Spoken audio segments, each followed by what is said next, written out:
Good afternoon. We will call the special board meeting for Wednesday, November 30th, 2022 to order at 3:31 p.m. Hope all of you had a relaxing and enjoyable Thanksgiving break. Since this is a special meeting, we will only be focusing on the board business today, starting with the executive session. With that, roll call, please, Maricela. Dr. Bankus? Here. Where's the calendar? Director Daniels?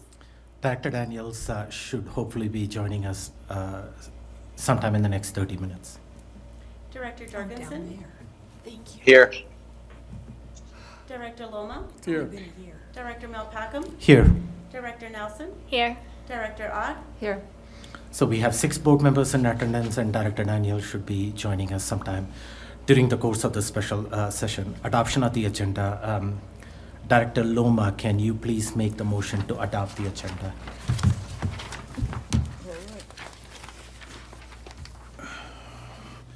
I move that the Board of Education adopt the agenda as presented. Moved and seconded. Roll call, please, Maricela. Director Bankus? Aye. Director Jorgensen? Aye. Director Loma? Aye. Director Malpacum? Aye. Director Nelson? Aye. Director Ott? Aye. The ayes have it.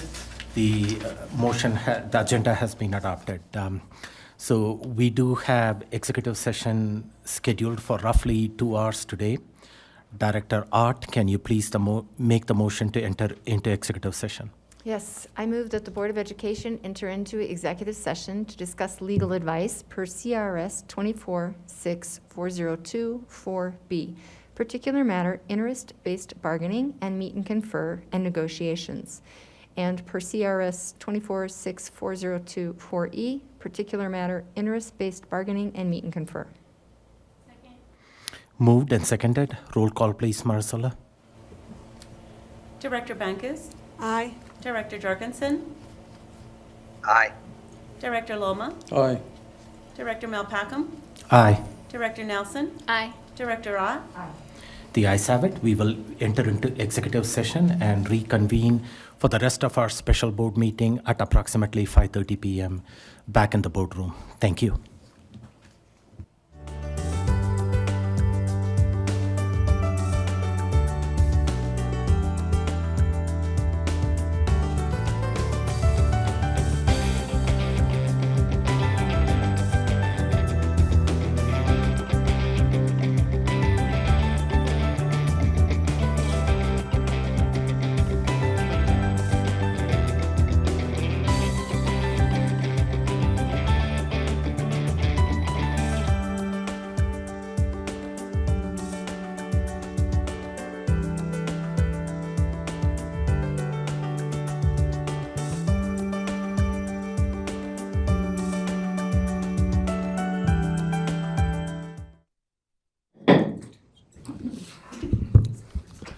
Okay, welcome back. It's good to see all of you. When the meeting started at 3:30, the room was empty, so it's good to see some audience now. I hope all of you had a peaceful and enjoyable Thanksgiving break. We are reconvening again in public session, and there is no need to modify the agenda after our executive session. So for those of you who did not see the start of the meeting, the agenda was adopted as presented.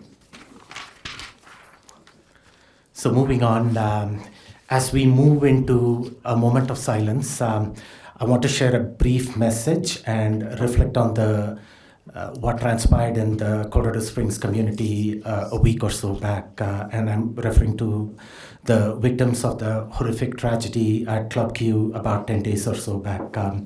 Collectively, the board and the district stand in solidarity with our community. We are heartbroken for the senseless loss of lives and the people impacted. Our thoughts and prayers are with the victims, families impacted, first responders, and the heroes that intervened to protect our community members. Over the past several days, some of us attended candlelight vigils and services at places of worship. And collectively, we condemn threats, bullying, harassment, and violence against any individual or group. We want our schools to be safe, welcoming, and inclusive hubs for all staff, families, and students. A culture in which all students have a sense of belonging and their dignity is respected. And seeing how our community rallied together and responded to this tragedy with compassion, sensitivity, and generosity, that has been comforting and a step in the right direction. Overwhelmingly, our community has responded with love as we try to grieve and heal together. With that, please join me in a moment of silence as we mourn the lives lost and remember all those who were impacted.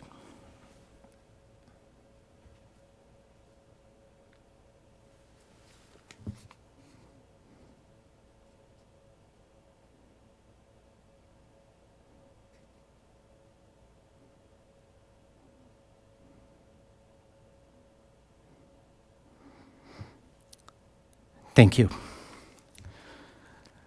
So this is a special board meeting, so we get to the board business right away, and we have first non-action item on the agenda is the request from the Urban Renewal Authority to approve a TIF, which is the Tax Increment Financing Agreement for the Gold Hills Mesa development. Just as a point of reminder to the public and to the board members too, I do sit on the URA board as a school district representative. So with that, I will turn it to Superintendent Gall, who will introduce this item and the people in the audience. Thank you. Chris Odom, can you come forward? And as you're coming forward, I'd like to acknowledge the developers at Gold Hill Mesa. Gave me an opportunity to get a tour out there and see the incredible work that they've done for the entirety of our community. We do believe that this is a beneficial relationship and would love to be able to expand on how the opportunities can be mutually beneficial for the long run. Thank you very much. Good evening, Board of Education. Tonight I'm bringing to you an agreement from the Colorado Urban Renewal Authority seeking your approval to utilize tax increment financing for a revitalization project in the southwest area of our boundaries. The purpose of this plan is to reduce, eliminate, and prevent the spread of blight within a planned area for private development.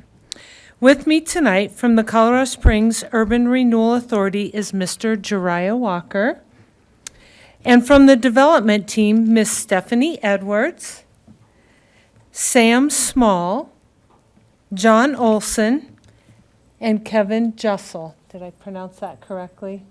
Okay, thank you. Thank you for coming tonight.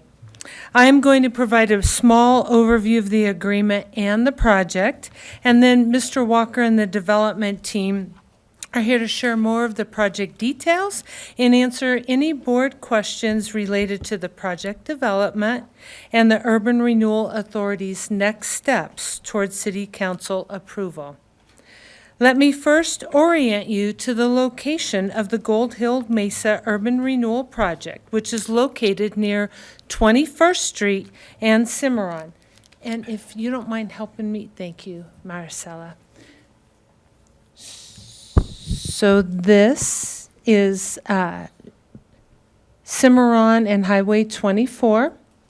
This is 21st Street.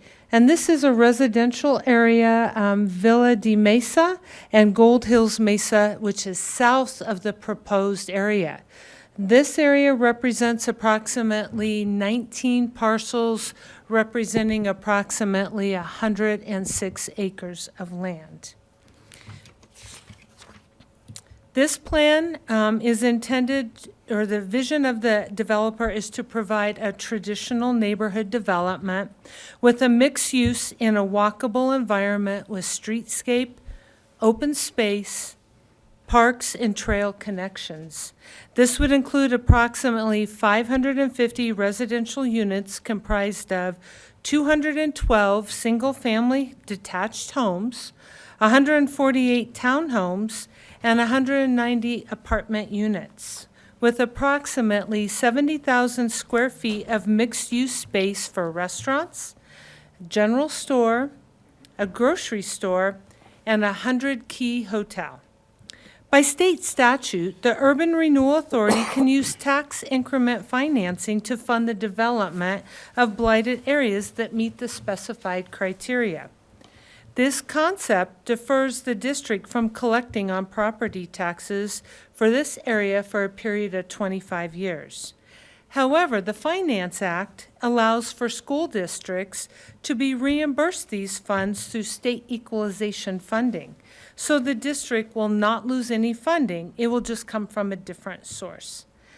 The development of Gold Hill Mesa project over the next 25 years is expected to generate approximately $30.1 million in property tax increment or $1.25 million per year in increment funding.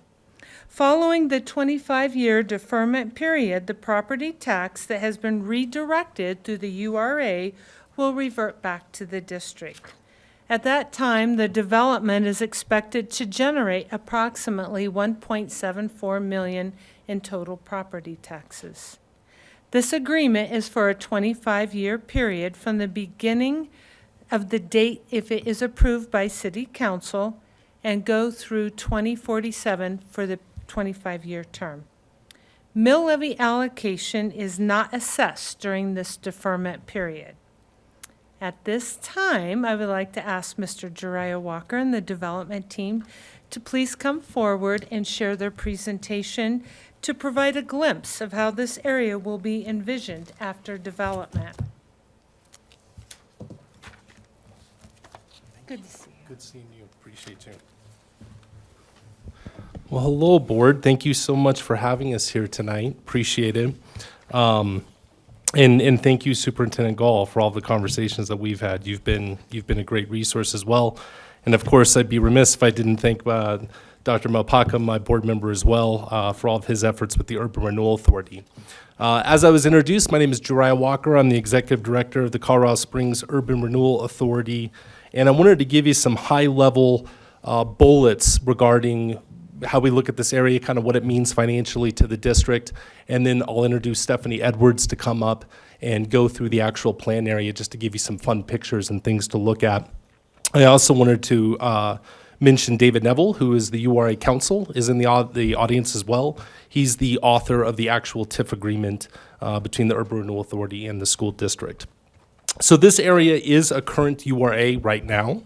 It was actually started in 2015, and it runs until 2040. The new plan is being proposed because market conditions and environmental issues did delay this project from fully starting. Additionally, we're going to present an amendment at your next board meeting, and we'll make sure we get that to Chris and staff. That's essentially an amendment to the Gold Hill residential plan, and Chris had mentioned that that's the plan that's just to the south of this area. That one expires in 2029. It started in 2004. There is a strip of land. It's undeveloped land. It hasn't been built out, but that is a piece of land that's included in your documents that you've got in your packet. So that's part of that overall map area, but it's just a cleanup item that we have to do. And for those of you who were on the board, and I believe Director Daniels and Ott were on the board at this time when we came to you for Museum and Park, and we had to do a cleanup item on the Southwest Downtown URA just to amend the boundaries of it. Very similar process, actually exact same process.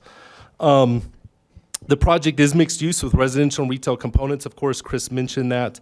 And if the project isn't supported by all the entities, since it's an existing URA, it will continue to sit for that specified amount of time and not kind of generate any future tax revenue for the area, and its existing expiration date is 2040. The infill development project is not only great for the community, but I wanted to point out some things more specifically of how it's a great deal for District 11. As many of you know, the school does get backfilled through the state, so Chris already alluded to that, so I won't go further into that. But through this development review process and outside of the URA, the city does require school and park fees to be paid on some of these new developments. And so we actually calculated what we think that new estimate will be, and it's about $202,000. So by supporting this infill to go forward, there's going to be immediate school fees in the amount of $202,000 right out of the gate. That doesn't have anything to do with the URA, that's just part of the building process, but that's why infill projects are so critical and important, especially when we're dealing with vacant land. The other thing I want to mention, in your packet, you'll have an impact report. On page 11 of that, you don't have to go through it now, but you'll see a graph, and it essentially breaks down the school property tax revenue and what increment we're expecting this project to generate. Since you are getting backfilled from the state, right now the taxes that you're drawing on these parcels is $6,903 a year.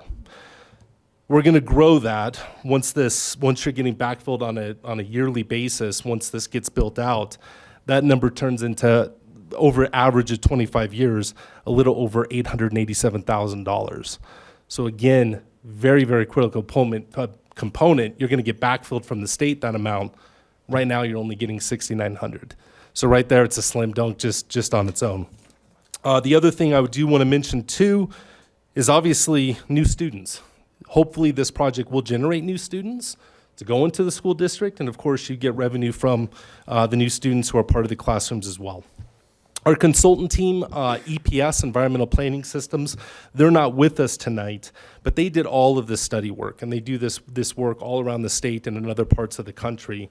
They actually came out and said that this is one of the heaviest blighted sites that they've ever worked on. In addition to that, it is a poster child site, really a poster child site west of the Mississippi, for all this environmental cleanup and brownfields development that has occurred on this property. It really is a case model for how to do this, how to build community and take a site that was in very, very bad shape and environmentally dirty, and actually creating a residential neighborhood around it and creating a beautiful infill project. We do expect that as the added residence and commercial development comes in, another bonus is that we hope that there's a ripple effect, development effect, when we put in these new URAs. So we're hoping that, especially 21st Street, for those of you that are familiar with that area, where the old bowling lanes used to be. It's sad, I grew up in that neighborhood. I actually went to West and went to Coronado myself. But obviously the bowling lanes have been teared down. There's a lot of vacant buildings over there. It doesn't look good. So we're hoping that with this project, as it gets built on, as it comes online, that's going to get the free market to come in a little bit more in 21st Street and build out over there. Obviously, all the taxing entities would benefit from that, as well as the residents. Lastly, I do want to mention that the library district just the other week did vote on this project first. It was unanimous support pledged to this project. The library district does not get backfilled from the state, and there's actually no library fees that come from development projects as well. So they believed in it enough to pledge 100% of their increment to the project too. So with that being said, let me introduce, I want to bring up Stephanie Edwards just to get through the presentation. Of course, we're all here for questions, but I'll bring her up now. And Stephanie, I think you've got a control right there, and you should be able to advance with that button. Okay, excellent. Hello. Thank you so much for your time this evening and giving us an opportunity to present. Thankful Mr. Gall came out and saw the site, and I just want to welcome you all at any time to come out. I know we have limited time this evening, and I've delivered quite a comprehensive presentation to you, but I'm going to fly through it really quickly. And if you have any follow-up questions later, I'll make sure you all have my contact information. I just want to start with this initial slide. I love how this showcases and juxtaposes what was, and that blight that Jariah mentioned, at the turn of the century, mills and factories and plants were what was the economic base of cities throughout the nation. And so the Golden Cycle Mill, where we sit on the site of the former Golden Cycle Mill, which was critical to the very development and economic base of Colorado Springs. And of course, we've now evolved beyond that, and this property sat dormant for over half a century. And so what we've come in, and you can see in the right hand, this is Gold Hill Mesa as we know it today. That's our central park area. We've activated parks and just walkable streets and streetscapes through metro districts and so forth. This is a little video. I'm going to just give you a 2-second peek, kind of take you to the site in case you haven't been there, but I'm not going to stay on this too long. I just wanted you to get a glimpse of what was and the work that we're doing currently on this new development phase. I think you've all seen our iconic smokestack. With drones, we're now able to take a look actually at the top of it. And we're actually preparing to do a restoration of that stack. So we are going to preserve it as a beacon to the history. So anyway, this is a perspective you may not get if you're just driving down the road. It's pretty vast, 110 acres or so that we're in the process of working on now. So we've already completed half the development, known as Gold Hill Mesa, and this next phase is about double. So sorry about the loud music there. Okay, so I just want to hit some high points here. Drya already went through some of the financial structure, but I really want to talk about how we have revitalized this property environmentally, economically, and most importantly, just bringing to life the whole social community aspect. And also, as Mr. Gall pointed out, perhaps some mutually beneficial possibilities with D11 going forward. We're a plan with a purpose. Infill, urban renewal, as you know, is not the typical type of development out to the greenfield, flat land. This was a site that was formerly uninhabited by people or plant or structures. So essentially, we're bringing all net new tax base, bringing these homes in a variety of mixed price points and so forth. Just a really quick look at the past. This property sat dormant after the mill closed. In 1948, it closed due to World War II efforts. It actually was quite productive, one of the top producing gold mills in the nation and even in the world for a period of time, was the top payroll in the state for a period of time. So it was a very productive, industrious mill. We just celebrated, as you know, last year the city's sesquicentennial. Managed to get that out. Thank you. And, it just came to my attention that we really should embrace these historic sites. It's a part of our rich history. And, it left behind a scar and a blight in the center and the heart of our city. And so we're pretty proud of the efforts that we've done and the community that's come about as a result of this revitalization process. We're incredibly thankful for mechanisms like URA and brownfields. And then presently, we have about 627 occupied homes. We've cleaned up all that fugitive dust and all the environmental concerns have been addressed. We have a mile-long stretch of Fountain Creek, and so we restored that, our section of the stream. Our waterways are so precious right now. It's a big, hot topic, and we took that responsibility as a public-private partnership to do a stream restoration back in 2010. And then, of course, we're here to tell you a little bit about our future. We're going to double in size, essentially, and bring a little bit of restaurants and retail online. You can take a look at this, and if you want to talk more about the history later, not everybody is as geeking out on the history as I do. I've spent a lot of time down at the historic section of the library. But, right here, we outline on a couple slides just some of the history and, as I said, how productive that mill was, how important it was to the history of our city. Here's another juxtaposition of that stack. So we're really looking forward to preserving that stack as an iconic representation, a beacon to the future, beacon to the past as well. So again, I just want to emphasize the complexity of the cleanup that was undertaken here and the site preparation that we have to do. It's extraordinary, it's complex. It's more costly than a typical site to bring that onto line and to really activate it and bring the community and go vertical with the housing that we've provided. Again, the site set dormant, was subject to erosion. Underutilized land attracts things like vandalism and pollution.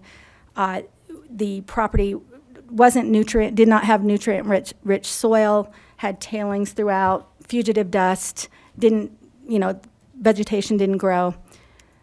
Another thing you're going to see in a minute is the amount of concrete we've had to process. It's just absolutely staggering. Not only was it concrete from the old mill that we had to literally excavate, but throughout the 80s and 90s, a former ownership team just used it as a concrete dumping ground. So we have had significant, the past 18 months, a burn rate of about at least $15,000 a day in preparing this next phase of development by processing all that concrete. Happy to say we've been able to, essentially we're a recycling project. I like to say we're redevelopers, not developers. We're upcycling this land. We're upcycling, the concrete has all been utilized. Pretty much all of it, I think, has been repurposed back on the site. And I'll show you a few pictures. I want to land on this slide for just a minute, pause here, because we all have to look at a site like this that was left behind and say, well, what are the options for cleaning it up? And essentially do nothing for another century or so, or the government's going to come down at some point and say, clean it up, and it becomes a taxpayer's burden if it becomes strictly government-driven. But we have taken the approach of a public-private partnership, and that has been productive, and it enables us to bring things online far quicker than if any entity tried to accomplish this by themselves. So we're so thankful, again, for that gap that we have in a project of this magnitude to have these mechanisms like urban renewal. One thing that makes Gold Hill Mesa a little different than some other URA projects you might have heard about is we have that overlay of brownfield site distinction. And what that is a site that had a former industrial use and that requires quite a bit of environmental contaminants to be cleaned up and mitigated. And we've worked incredibly closely with the CDPHE and taken great responsibility. The environment, first and foremost, was our healing that environment and having a healthy environment was the number one priority before we even contemplated geotechnical advances or bringing the structures online. Gold Hill Mesa qualifies for 8 of the 11 blight factors that are recognized as opportunities for improvement. And per state statute, only one of these items is required. So we more than qualify. Some like to call us the poster child for urban renewal. And so anyway, where do you start? Again, it's very complex. And if at ever any point you want to look at some of our studies and so forth, comprehensive geotechnical evaluations, working with CDPHE on a cleanup plan that's monitored closely, put in under drain systems and detention ponds. And one thing that's been really awesome, one advantage of having a site that didn't have a former usage, in recent years, we were able to do some innovative things like install our own fiber optic infrastructure. And this is because when we look at smart growth and forward thinking before fiber and the big Comcast of the world even came into neighborhoods, we were thinking about relieving some of that vehicular pressure as our city grows. And I'm talking nearly 2 decades ago that we were able to install this fiber to the home, direct to the home. Our thinking was one day people might need to work from home. Who knew we were going to have a global pandemic and all that has happened. So a lot of our concepts have become incredibly relevant, just to have that tight-knit community, walkable, somewhat self-contained. The goal is to have this retail area brought online. That has reduced in size just because of e-commerce, accelerated by COVID. So we have a smaller footprint on the retail now, and we're delivering more housing options because our city has, as you know, such dire need of more housing. But again, we were able to install that fiber optic infrastructure. It's been great for remote learning from home, working from home. So that's come in really handy. I'll leave this little timeline and remediation milestone for you to look at on your own.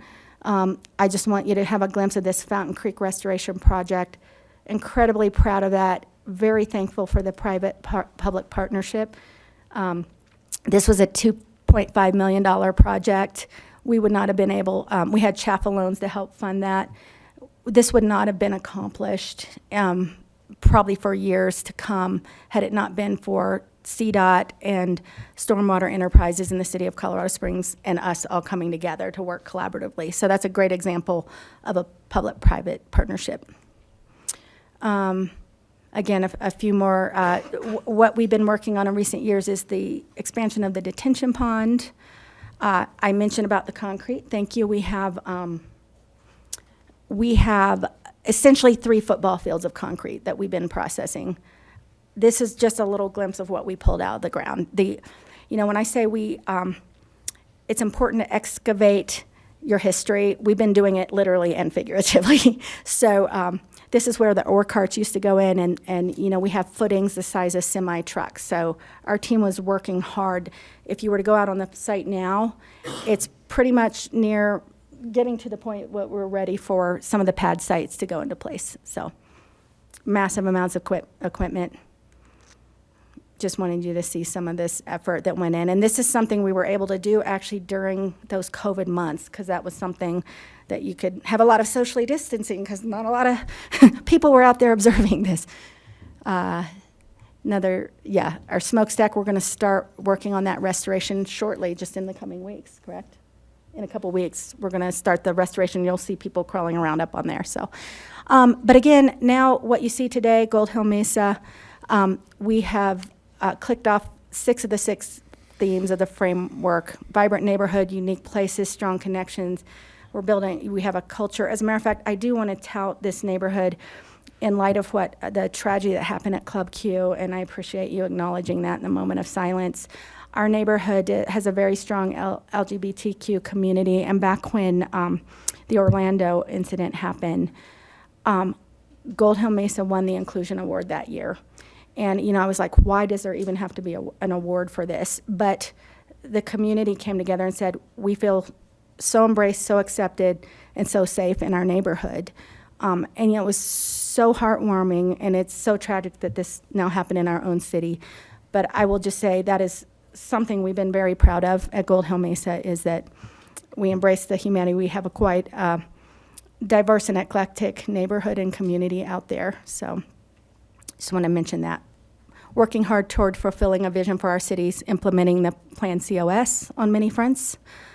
We'll get into, you already saw this, so you know what exists and what's coming.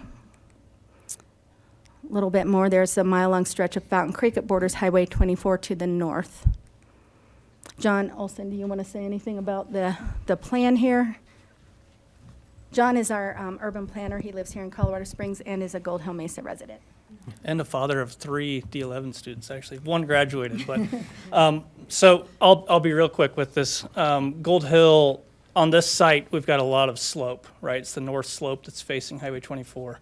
Over 100 feet of grade change. So that's one of our big challenges with the site planning. How do we make that work, right, and still make it very pedestrian friendly, allow people to get down to the commercial very quickly and back up. So that's building off of the framework of what is Gold Hill. On the prior slide, you also saw that's one of our kind of major framework pieces is connections. The other one is how do we in-frame and maintain the beauty that we have in Colorado Springs. So it's those views to Garden of the Gods. So if you see kind of the angle in the site plan, that's really representing that angle to Garden of the Gods to maximize those views. But I'm not going to go into too much more on that, but very pedestrian friendly is a big piece. These are just some pretty concepts of what we expect to come and how we're going to be working with that slope that you're probably all very familiar with when you drive by there. The optics are a little odd from Highway 24 and 21st Street, but when you get down on the property, it's pretty expansive, and we're going to be bringing some of these structures online. And then a music park and amphitheater, which we have had these outdoor music concerts. They've always benefited a charitable cause like the Catamount Institute for going on 14 years now. And so we're just hoping to bring a little proper home with an outdoor amphitheater, a smaller scale one, but definitely a place that can really bring the community together around music. I believe this was mentioned earlier, the amount of residential retail product we're expecting to come online. Sam, you can hop up here at any point you want to speak to any of this. This is a general timeline. That could shift. We know our economy and our market is in flux, but we are working diligently to bring this all online, and there's a little bit of our anticipated timeline. And then this was already mentioned by Dariah, some of the school fees that are, going to benefit right off the bat. Also, capital stack, I mentioned earlier, usual conventional financial mechanisms don't always work on a project like this because of they consider risk involved, so there's a lot more public sources needed. And on the right there, we list all of these resources and mechanisms that we rely upon to fill that gap. Do you want to say anything further about that, Sam? Sure. So through this image, you're able to see on the left, which is something more of a typical project where you have what they call the capital stack and how people generally develop. And so you have the top portion in blue, which represents the equity, and then you typically go out to a lender who's willing to lend on a project. Unfortunately, on the right-hand side is what you have with the brownfield project, or a project similar to ours, where the amount of the cost of the project is much more than what a typical project is, but you're getting the same value. And so when you go to lenders or when you go through a typical financing program, you're still capped at the lower amount because you haven't necessarily created any more end value. You're still creating the same number of homes. And so that's where these public-private partnerships are so important, where we team up and together we invest. So you see more equity in the project, but then you also see a public place in the capital stack as well. And then together, you're actually able to bring the project to fruition. Thank you.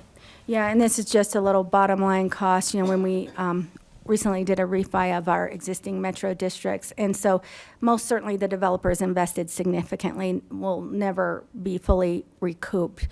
But this is just to give you a small example of how important it is to have some of these mechanisms so that we can get the infrastructure and deliver housing.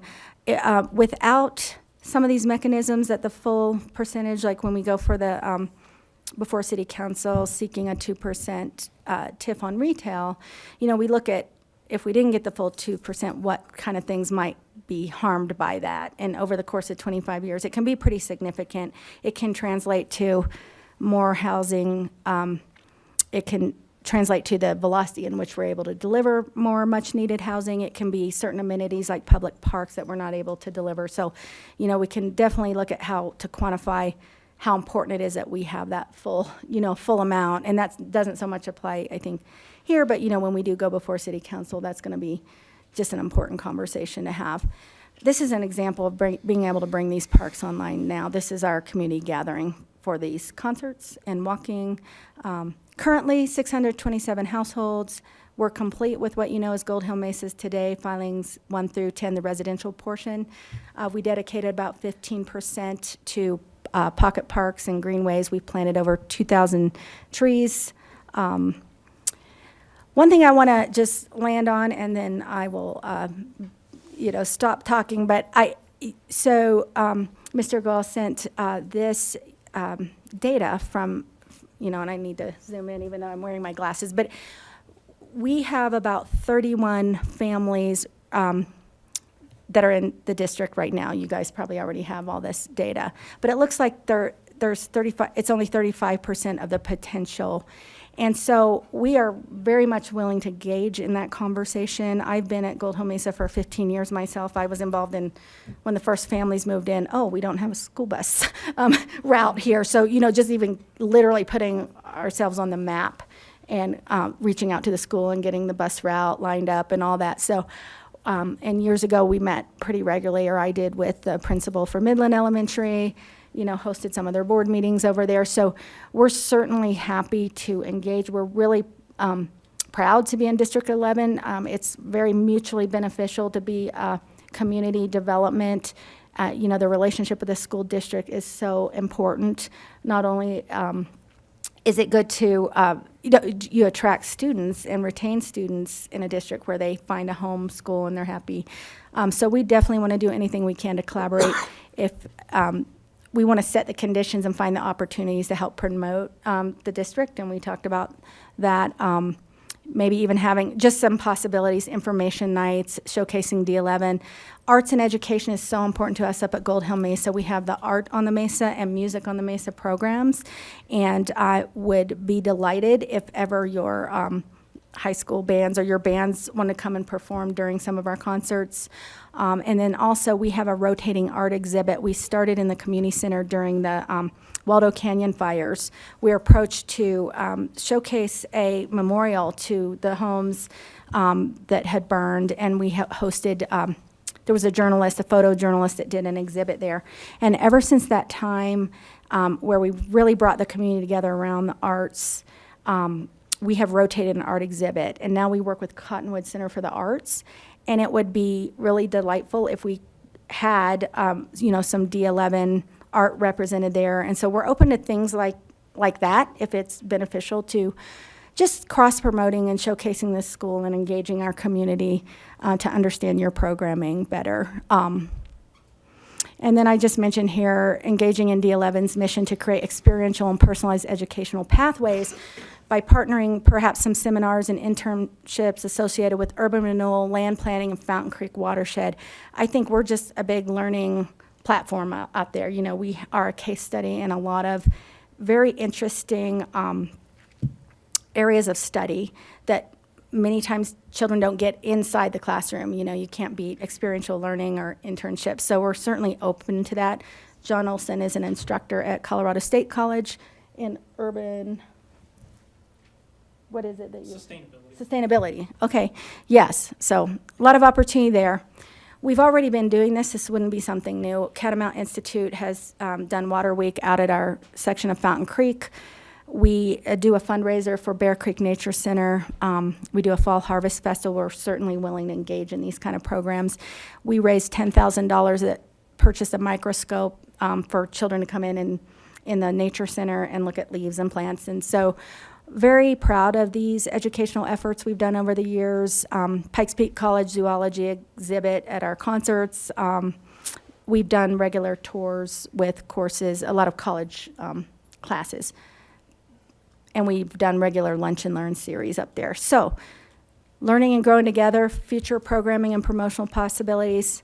Would be delighted and excited to, if that is something that would be of benefit, if your interest is in increasing that number and informing our residents about the schools and the programming, and just, again, offering art, band, the door's open to those conversations. One thing we're proud of, during COVID, we opened up our community center to children's literacy, and I believe, and I haven't confirmed, maybe you have, that most of those students are D11 students, and I know we're in conversations about, we're continuing that beyond COVID. So twice a week, we host children's literacy tutoring there in our community center. So we can certainly expand that program and look how to maybe integrate more with you all on that. So again, internship possibilities, construction development, land planning, home building, community building, marketing, events, a lot of possibilities to collaborate. So we'd be delighted.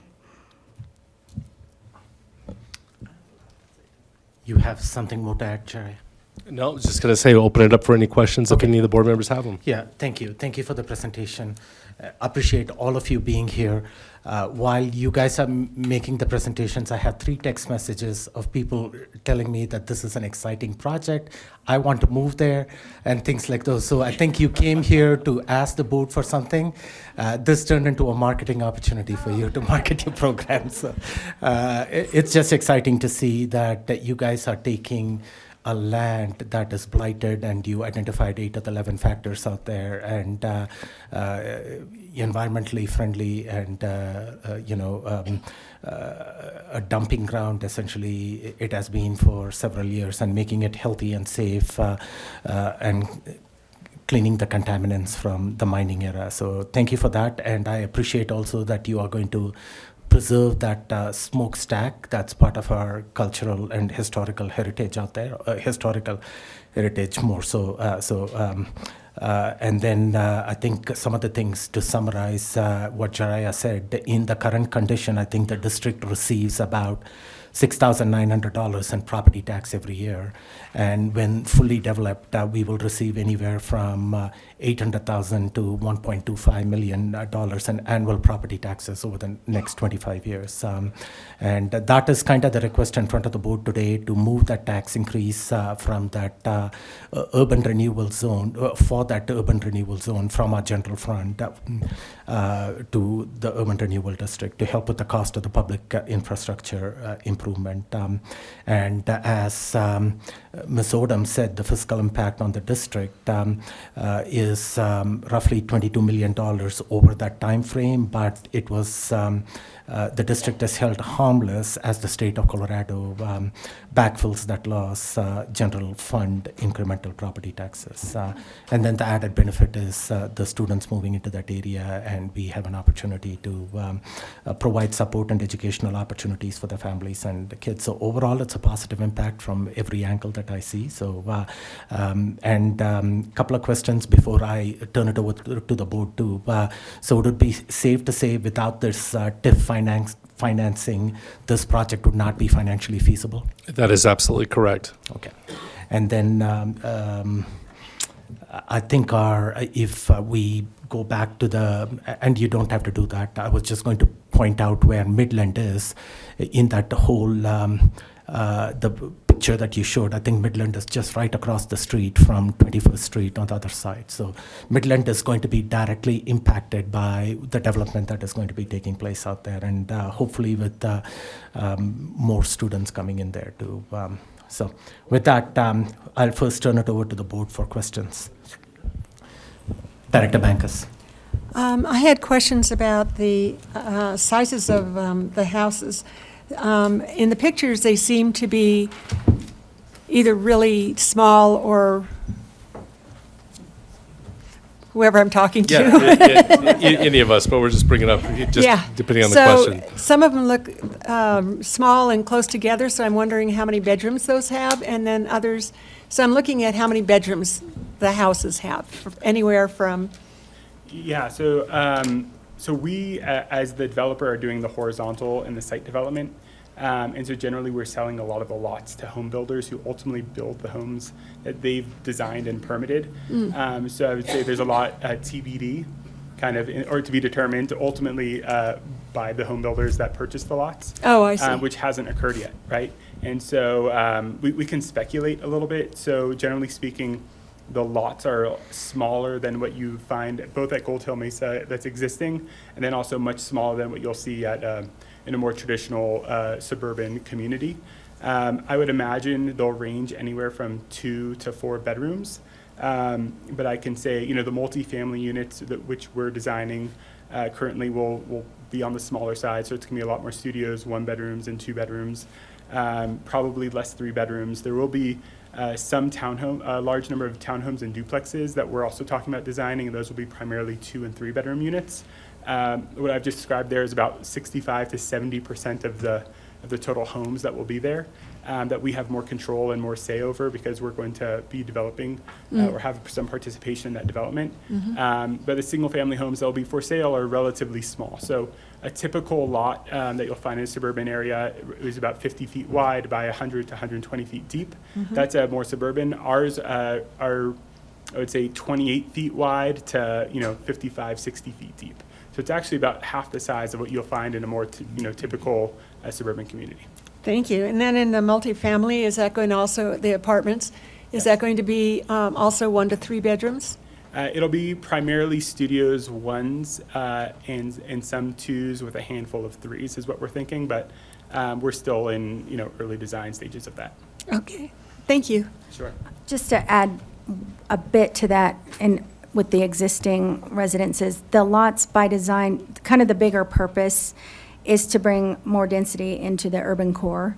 And so the way the homes, it's a front porch community, I like to call it, and the setbacks and the way the homes are positioned allow for a closed side on one house next to the open side on the other. So they have essentially a courtyard, or most of the houses do have some good outdoor living space. And as far as the size, all the single-family homes now have, not all of them, but the majority have basements, so they'll have an additional bedroom or 2 in the basements. Thank you. Director Nelson. I'm guessing you were asking that question to get an idea of how many students we might get, of how many families we'll get into the homes, so hopefully a lot. So that brings me to my question. Midland Elementary School is 66 years old, and West Middle School is 99 years old. The buildings were built that long ago. So I love the idea of partnering with you all for educational opportunities, love all of that, but I'm just going to ask, can we do anything to help revitalize our schools that are already so old and bringing them up to date? I don't know what is needed currently. I would need to reach out to our facilities team, but while you're doing landscaping there, can you come over and do ours? That kind of thing. I think Superintendent Gall is going to weigh in. I have a list. Awesome. Well, and hopefully too, again, the district getting $6,000 a year currently on these properties, jumping that to over $800,000 a year, hopefully will provide. In 25 years. So that's per year. That's per year. But we won't get it till 25. You would get backfilled from the state on it. Oh, you're right. Yeah, so We you will get- have a significant Okay. increase of funds to go Okay, to whatever I you see. want to. Yep. Plus you have that $202,000 fee right out of the gate to apply to what you want to as well. Okay. That said, something we can do, as I mentioned, that we're partners in the park, for example, with Bear Creek Nature Center. and that we've been able to engage in community activities that raises funds. I don't know if that's something that's a possibility, but originally I lived in Atlanta, Georgia, and we had something called Hands on Atlanta, and it was an effort. I know we would go in and get volunteers and more of a community effort, collaboration to go in and do some of those planting and painting and things like that. And I know that our community would love to engage in something like that. So we could, at the very least, engage in some fundraising, community engagement to help with those efforts. Okay, great. So going back to that 200,000 in the school fees, does that come directly to District 11? It does, yeah. It's funneled through the city as part of the application process when they're getting all their paperwork developed, and then that ends up getting remit to the school district. Is that And then one- Parks has a fee in there as well, Is that a one-time fee? one-time fee. Okay, so 200,000 one time. Yep. Okay. And then the buildup of increment every year. Once the project gets built out, it takes about 4 to 5 years to really start generating it. But once it hits its zone, that's how much you should be getting on an annual basis backfilled from the state. Okay. So as far as all the ideas you had with the educational, I mean, I love it. You guys have brainstormed a lot already. I would just ask that our team get with you and we put that in writing somehow of a memorandum of understanding, a resolution. I want to make sure this happens. I know we've done URAs in the past and we say we're going to do these kinds of things and then we don't follow through. So I would love to actually get that in writing. And we're still open too, just so you know. I mean, I'll speak just as the executive director of the URA and other projects. Anytime the school, Ivy Wild School, right? Really cool urban renewal project in revitalization. The owners of that would love to have a field trip of students to come down, look at a school that was in D11, right? And all the aspects that have been created from it. So we would welcome that on any of our projects. Sounds So good. We can there's- circle back and Absolutely. make it happen all Anytime. alone. That'd be great. Let me know when you're done, because I don't want to Oh, cut you okay. off, but I want to dovetail for you. Just one last thing, this presentation, can we get it loaded to Board Docs, to our system? Thank you. Just a 'cause copy of Hopefully. There's just I a don't lot know. of good details in here, and Yeah. so I think it would be great to have that for us to be able to go back, because I would love to see some of that historical data too, so, thanks. and marketing opportunities. So, So I just really appreciate Director Nelson for getting right after it. And so this is my first URA presentation as superintendent. During my year of review, as I was competing for the job, I saw other URA presentations. I see tremendous value for the city in this vehicle for development. However, I don't think we as a district have held anyone's feet to the fire for our end of what we get. And so I really appreciate Stephanie giving me some time and taking some of those inputs on some of the soft ideas. But I do think that we have to be more committed to what is the expectation. So I'll go through just a couple of things here. Education must be thought as a basic infrastructure requirement for our city. Colorado Springs needs to think differently, more completely about its own revitalization. It is unacceptable that 1,200 units will go in literally a half a mile away from an existing elementary school without a planned improvement of that elementary school or the raising of that elementary school and the building of a new elementary school. I understand it's landlocked, and I'm not asking the developer to own this, but public-private partnership is the vehicle to accelerate the inability for a district to pass a bond by 12 votes.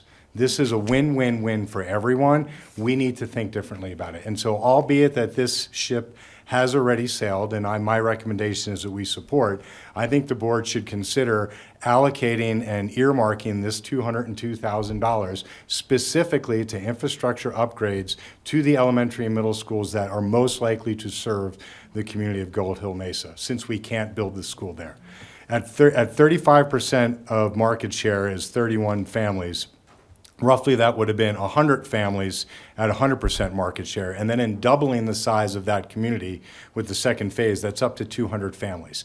That is a clear demand signal that we cannot allow the development to happen without saying, where's our skin in the game? And so I think it's just time that Colorado Springs stop thinking about its districts as a hodgepodge to what it is in servicing infrastructure to the city. This development has parks, it has water and sewer, it has a watershed, it has new streetlights, it has roads. It doesn't have a school. If you go anywhere in the western part of America, when you build a new community, part of that community is centered around the school system. So we just have to hold this relationship to a higher standard, and I appreciate Director Nelson bringing that forward. So I would like to be able to take lead with you in developing that MOU to share on what the expectation is here. There's no expectation to build a school, that ship's already sailed, but we need to take those immediate dollars that we get and reprogram them in. I was at Midland Elementary School on November 18th, and our children walk through a breezeway that is no better than an outdoor shed. And the development at Gold Hill Mesa is phenomenal. If you want to move somewhere in Colorado Springs, it's the place to move. It is impossible for me to think that our kids have to put jackets on to go from one classroom to another when a half mile away there's brand new facilities being built. So I think that's something that we should prioritize to then raise the ante on both sides of this. Thank you. Just following up on that, you are going to work on an MOU. Is that something that can happen in the next couple of weeks, or what's your feedback on that? You mean as far as an MOU for just what students could do? Yeah, we want to codify the slide that Stephanie showed. Sure. Yeah, I mean, I would suggest, maybe a meeting with the development team and then whoever wants to head that up from the district. If that's going to be you and Director Nelson, that's fine, but we could have a meeting on what that ultimately would look like.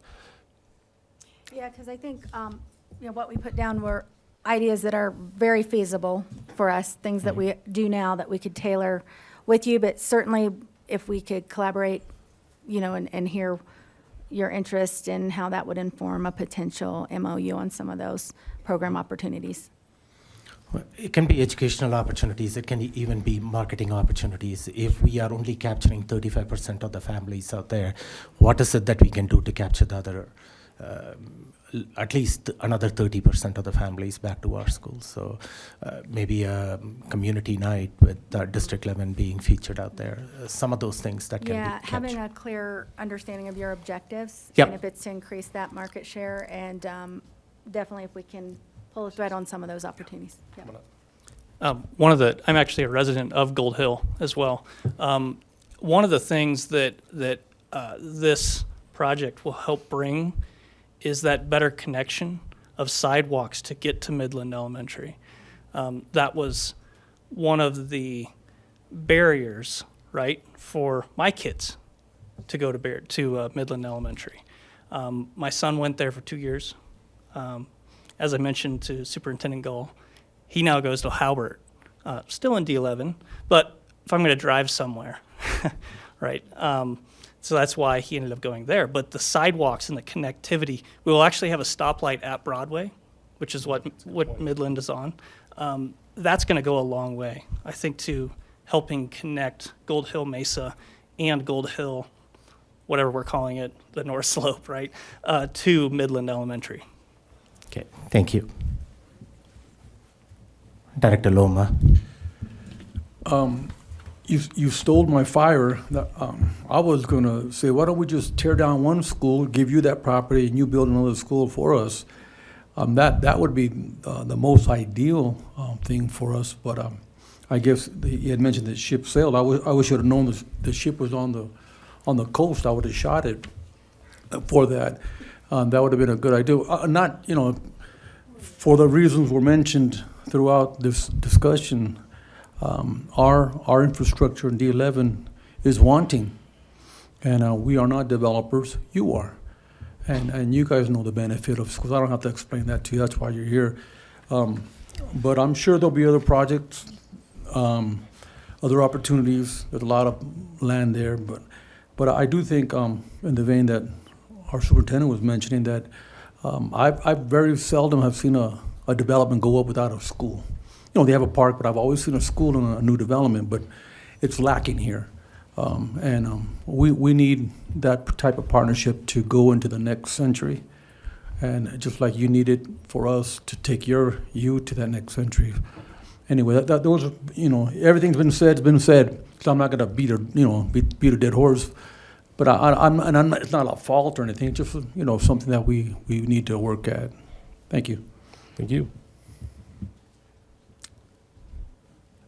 Director Nelson, did you have something? You had your, go ahead. I was just going to share, Mr. Gall, if you want to assign staff members to coordinating the plan, I'm totally trust you all. I would be happy to be a part of the conversation, but I trust you all too. So I'll let you make the call there, whether you want me a part of it or not. You guys are great, so I trust you. And I think the Widener team is working with somebody on staff for Mr. this. Robertson. I'm just not Dwayne sure who. Robertson. Okay, so I know they're working with someone too. Yeah. Director Bankus. The only other question I have is about the Metro District.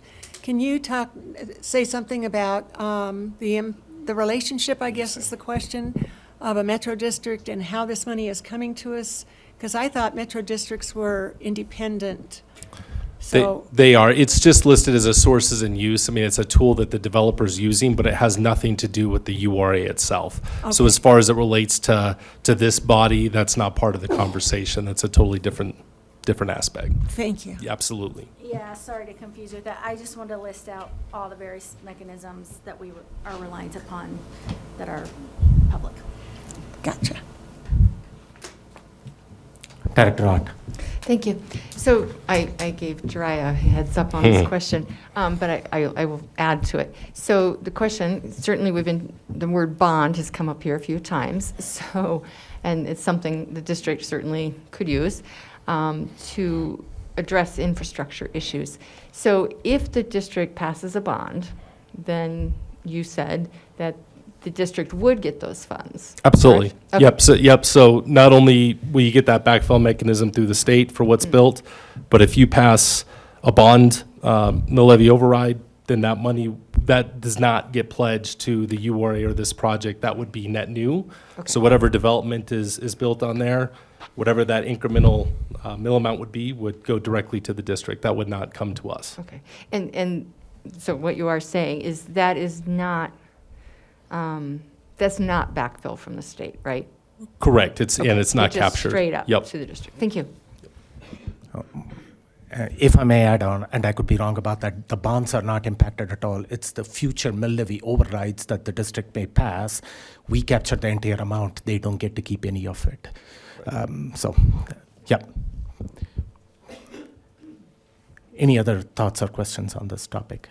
So I just want to make sure that we have an understanding, what is it that the board is going to expect by in 2 weeks? Is it possible in that time frame to put some type of MOU just to capture some of the educational opportunities? Yeah, we can take care of that. We can take care of that. That's good. Stephanie and I have already discussed a lot of this, and Brandon will help me on this project as it's on the west side. And so, again, I'm making political theater for political purpose, which is, President Malpacum, you're on the URA board, which means no more does URA just get a free pass. We need to hold URA as a mechanism for development that says this is a vehicle for not just District 11, but for any public entity to continue to advance its own inability to raise public dollars.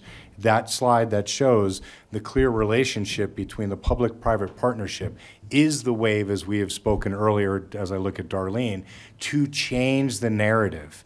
Continuing to ask an aged community to invest dollars in schools in which they don't have kids is asking an aged community to understand that the bet is in 10 years their property value will go up. The property value in and around Gold Hill Mesa is soaring because the developer can move much faster than can the public entity. We need to see this as a vehicle for us to get where we want to get to at the same time, to Director Loma's comments about getting ourselves to be the district of 2050 and beyond. Otherwise, if you think we got problems right now in some of our facilities, they'll just get worse. And so not pushing this on Jariah and URA, asking us to partner with URA that thinks, how can we develop more completely? And as the plant goes downtown, nobody can say they're going to build something without somebody saying, what's education get out of that? Not just the money back. We need that. We don't develop. They develop. Well, and there could be a tool too, and I'd have to get with my attorney, who I can feel his eyeballs burning in the back of my head. But we could try to figure out something with the new increment that does come in that normally wouldn't come in. Because obviously there's the but-for test. But for this project, these new dollars don't come in, and the district just gets the $6,000 a year, right? And so if we get this development going, we grow that revenue coming in, regardless if it's from the state or from the development itself. But is there a way to earmark those dollars, that net new dollars that we could maybe, that the school would be getting? Could we use that to help with the development side of things? Because if these already have a gap, otherwise I wouldn't be in front of you to begin with. It wouldn't even have gotten through my process, much less anyone else's. So we could certainly look at that. Definitely a city issue. I know that school fee, that really was the intent of why the city collects school and park fees, is because of new developments impacting existing school systems. It's never enough, right? There's always more, but that's exactly why the city collects that bit. But there probably could be work with the city and the planning department on what would it take to maybe increase those fees, or how would that look? Because that to me would be the bigger answer that goes outside of the URA. And we're never going to say no to money, but what we really need is help in development. And so that's this idea that if so many years ago somebody would have said, for this much money, or we'll pick up 60% of it, draw us a version that has a 250, 300 kid elementary school in there, you're the type of people that would do that. When we do that, it's going to be an add-on. And it's an afterthought. And it's across the street on 21st at Midland Elementary School, which even if we built a breezeway, to John's point, across at the light there, it's still not a destination. Like, I bought a house in Gold Hill Mesa. I watched my kid walk with their backpack to elementary school. That's what people want. That's the development of community. And again, it's not yours. I'm asking the board to be stronger in that position in this relationship as we move forward. You have one more. You have one more comment. Just a point of order for our board, that if we want an MOU as a board, we need to give that a thumbs up before the superintendent gets direction. We haven't done that yet. Correct. So thank you. And we can keep those conversations going in the future as far as the partnership between the URA. And I think URA, in my time, limited time serving on the board, they have been open to these type of partnerships and conversations. And as encourage it. Yeah, encourage it. So we look forward to that partnerships going forward. And thank you. This is an exciting opportunity. And coming here and making this presentation at this time, I am excited to see the potential out there. So thank you. So now going to this request about the MOU, is there both thumbs up on having something like that? Okay. Thank you. Okay. With that, you got the thumbs up on that. And thank you, Jariah. Thank you, sir. So appreciate you all. Thank you. We will look forward to this coming as an action item in a couple of weeks. Thank you, sir. Thank you. Let me see. Jariah, Stephanie, Sam, John, David. Did I forget anybody? All of you. Okay. You got that. Okay. Thank you. All of you for being here. Moving on to the second non-action item on the agenda, which is the mill levy rates component certification. Again, this item is new information. Superintendent Gall. Laura Horonic, please come to the podium. I found this on the web. Good evening. Thank you, Superintendent. Maricela, can you pull up the rates sheet that I hung?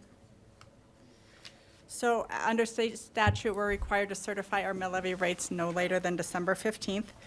Just last week, the county assessor sent us our final assessed valuation. I've done a few calculations, determined what our rates should be. I have those presented in the attachment, the mill levy rates attachment for you. I've done a year-over-year comparison to show you what's increased and what's decreased. Our general fund levy that goes to total program, that's set by CDE or the state of Colorado, that remains the same for us. Our bond levy, since we paid off all of our bonds, that is completely eliminated, a reduction of over 2 mills. Our 2,000 mill levy is increased just a little bit from last year. That's due to the change in our assessed valuation that's going down a little bit. So I increased the rate to collect the same amount that we had authorized under voters. Our education plan mill levy 2017, that's our 2017 mill levy, that is increased by 3.5%, the inflation rate, which was what was approved under the election question. So that is going up by 0.562 mils. Our abatement levy, that is a direct calculation of how much of the assessed valuation was abated. So that's done by the county treasurer. I put a sample market value there to show you how this impacts our taxpayers. If your assessed valuation is around $300,000 in market value, your tax rate will go down by about $52. Your tax fees will go down by about $52. I think it's worth noting, and I highlighted there in yellow, that Senate Bill 21293 reduced the assessment rate. So about half of that is due to the Senate bill, and about half of it is due to the actual reduction in the mill levy rates. That was quick. I'm always quick. Okay, you might have mentioned this when I stepped out. This is certified by December 15th, right? December 15th, that's why it's at the special Okay. meeting. We'll go action on the 14th, 14th. and I will let them know very next day. Okay, and maybe you shared this regarding the bond levy, we are paying it off. You mentioned that? That's awesome. So just to let the community know again, the board voted in October to pay off our bond debt sooner, 8 years earlier to be precise. And that was one of the promises made to the community as part of the 2017 MLO campaign. And this board lived up to that promise.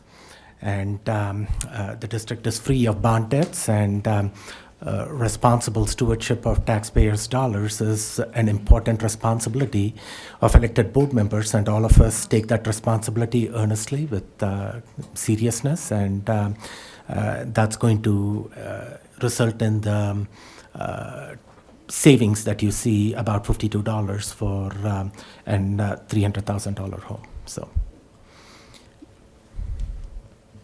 Treasurer Nelson. As far as the increase in the 2017 mill levy, the 0.562 mils, the increase in funding that we're going to receive from that, will that just be spread across the current PIPs equally, or can we decide how we want to invest that money and where, and even create a new PIP if we wanted to? So that's about $1.6 million. That will be turned over to the mill levy oversight committee to make a recommendation to you. At this point, I don't know what they're thinking.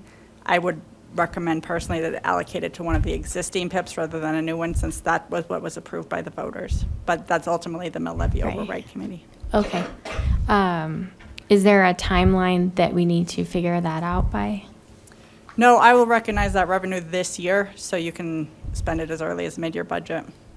Okay. Oh, and that's January? Yeah. Okay. Yep. All right, thank you. So we would get a recommendation from the Mill Levy Oversight Committee by January? Okay. Thank you.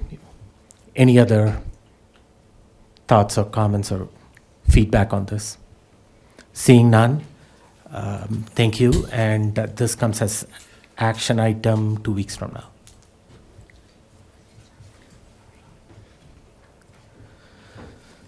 So moving on, we have the last item, Unified Improvement Plan.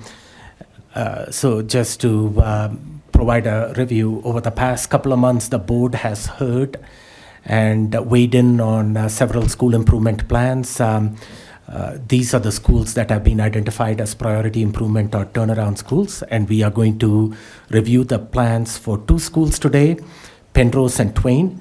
And with that, we complete the review process. These are the last 2 schools in our board docket, so to speak. With that, I'll turn it over to you, Superintendent Gall. Thank you, President Malpaco and the board. We're going to introduce the 2 schools. I'm going to ask Twain to come first because of the show of force. So A for effort. Sherry, if you want to come forward too, and Felicia, great. I'd love to see the whole team here. It's just awesome. Okay. Thank you. And I'm sorry. No. Brian. I said Sherry, but I meant Brian. Thank you. Hang on 1 minute. Before that, just I want to remind the board, before the Thanksgiving break, I think Dr. Kolacki forwarded the final draft for 6 school improvement plans to the board, which was Adams, Audubon, Carver, Columbia, Fremont, Martinez. And you already have those 6 plans for your review. Those are the final drafts that are out there. If you have input or suggestions, please provide that feedback to Dr. K and the area superintendent for that school. And if possible, copy the rest of the board in on that request, so the entire board is aware of what is it that you are requesting to be changed out there. And Dr. K, 3 more schools, Man, Swigert, and West Middle, we've already heard that. Is there a time frame when the board can expect to get those school improvement plans? Oh, I can go sit down. No, you're good. Stay up here, yeah. You have Swigert and Man and West Middle. which one? West Thank Middle. you, sorry. Are coming shortly. Man will be the next one, and then West will be after that. But But you we have don't- Swigert in your inbox right now. Oh, it came today? Yeah. Okay, great. So we have 2 more. And then when I have you here, when is the deadline for submission of all these plans to CDE? It's in January, It's in mid-January. Okay, so this is all supposed to come back to action on December 14th? Correct, we're on Okay. track to do that. And we will have public comments at the time for all these schools. And does that needs to be, communicated to the community? That has been communicated for the 14th. Okay. Yeah, and where I'm circling back to is this is a lot of plans that the board has to look at. Is the board comfortable with the December 14th timeline, or is it possible to look at it on early January? Or is that ship has sailed? Or what is your feedback on that? And what's the board feedback on that too, We're required to give a month notice of the public comments. Okay. So if we want to change that, it needs to happen probably this week so that Sure. we can fulfill Sure. that month. Is the board comfortable with the December 14th timeline to approve all these? Last two, along with the 9 other plans that we already have in place. Director Nelson. Sorry, I think how many total then will we be approving on? 11. December? Okay, I was thinking it was more than that even. No, 4 we have approved already. Oh, The okay. Mitchell, Yes. Midland, West Okay. Elementary, and Galileo. That They makes are sense. approved and submitted to Okay, CDE. Because I had 17 in my head. No, two schools are on the cusp, and we don't need to Okay. approve those plans. So it's a total of 15. 15, okay. I just would put out the idea of splitting them so that we don't have so many on the 14th if we do have the time. Like do 5 and, some. We in can do it January. all in one time if, instead of doing 2 this, if that is the will of the board, we got to let them know so we can all Right. do it in January. That's what I'm saying is another option is we could do half of them in December on the 14th and then half in January. Just putting it out to you all to think about. I Well, don't know it's where. just adding 2 agenda items, one at the December meeting, which I'm sure we will have several input on, and then adding 1 more in the January meeting. It's just a time constraint or time addition to each board meeting that we add to. So if the board is comfortable with it and that is the will of the board, we can split it, but it would be 1 hour on December 14th and 1 No, hour on I mean January. for the final approval of the 9, Final approval of the 11. of the 11. Yes. Is happening on the 14th. Yes. So I'm Or saying, we can move all of it. What I'm trying to say is, let's do it all on December 14th or all in January. So it's in one item as one board agenda. you don't want to make it 2 different dates.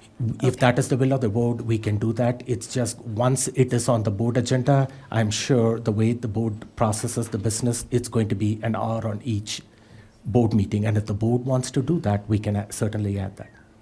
All right, well, everybody can think about it and Okay. decide how we want to do it. Director Hart. I think the idea, though, Director Nelson, is we need to decide tonight, though, which way, so we Yeah. don't really have too much time to think about it. Okay. Personally, I'm not going to have read through all of them, even though they've been coming in batches. I won't have gotten through all of them before the 14th, because personally, I do want to look at the UIPs and perhaps the 1 plans, too. Okay. So any other thoughts or comments on this? Director Bankers. So we have reviewed all the others already. Are there revisions to them? Are we looking at, when we go back through them, are we looking for revisions that we've asked for and that's what's coming to us in the final? Right. Then I think your point is well taken, both of you, in that going back through all 11 of them would take more time than. It's been with you already for 10 days. That's, some of the plans, 6 plans have already been there. That's why we got it in there before Thanksgiving break. So, but that's what is in there. So that's why I want to make sure that the board is aware of what the task is, what the lift is at this point in time. Well, knowing how much we look at plans and have conversations about them, I think it will be a lengthy meeting if we do them all at once. Well, the idea is we have already provided the feedback to Superintendent Gall and the administration. And all they are doing is incorporating our feedback and the DAC feedback in the school improvement plan. It's not necessary that we need to go word for word to look at it, but if it's the will of the board that you want to do it, you do it, and then you, in your free time, and then you provide feedback through email to the staff that you would like to see this, which was discussed for Carver, incorporated or something like that. We are not going to have an extensive discussion on December 14th or January. Okay. Given that information, if there was something that needed to be adjusted, if we do it in 2 meetings, the second half, if there are adjustments to be made, then we're running up against a timeline. So I don't know. Yeah. We are not, again. I know, you've said it 3 times. Okay. I got it, we got it. But if there's something that we want to, that we need feedback from, so maybe we need to do all of them at once. And so if there's something that they need to come back with, we have enough time to ask for it, see that it's done, and then it gets submitted. I don't know, I'm just trying to figure it out. And we don't need to wait till December 14th or January, whenever it comes to make that feedback. We can do it right now through email to Dr. Koliki and the area superintendents. Just copy the rest of the board in on it, so all of us are aware of that conversation. So when it comes back on January 14th, all the requests, or December 14th, all the requests that you as a board member have made are already there. You don't have to wait till that board meeting to make that request. You can make that request through email between now and December 14th. But by the sunshine laws, we are not, sorry, you all are waiting, I know, but we need to get this taken care of. We can't do it through email because we can't have a discussion. You're not having a discussion, you're just providing that guidance to them. That's So all. I go to Twain and I say, I'm looking at your plan, and here is something that I have a question about. Did you consider this? And you go, yes, we did, and this is what we think. And I'm thinking, well, maybe you ought to take another look at it.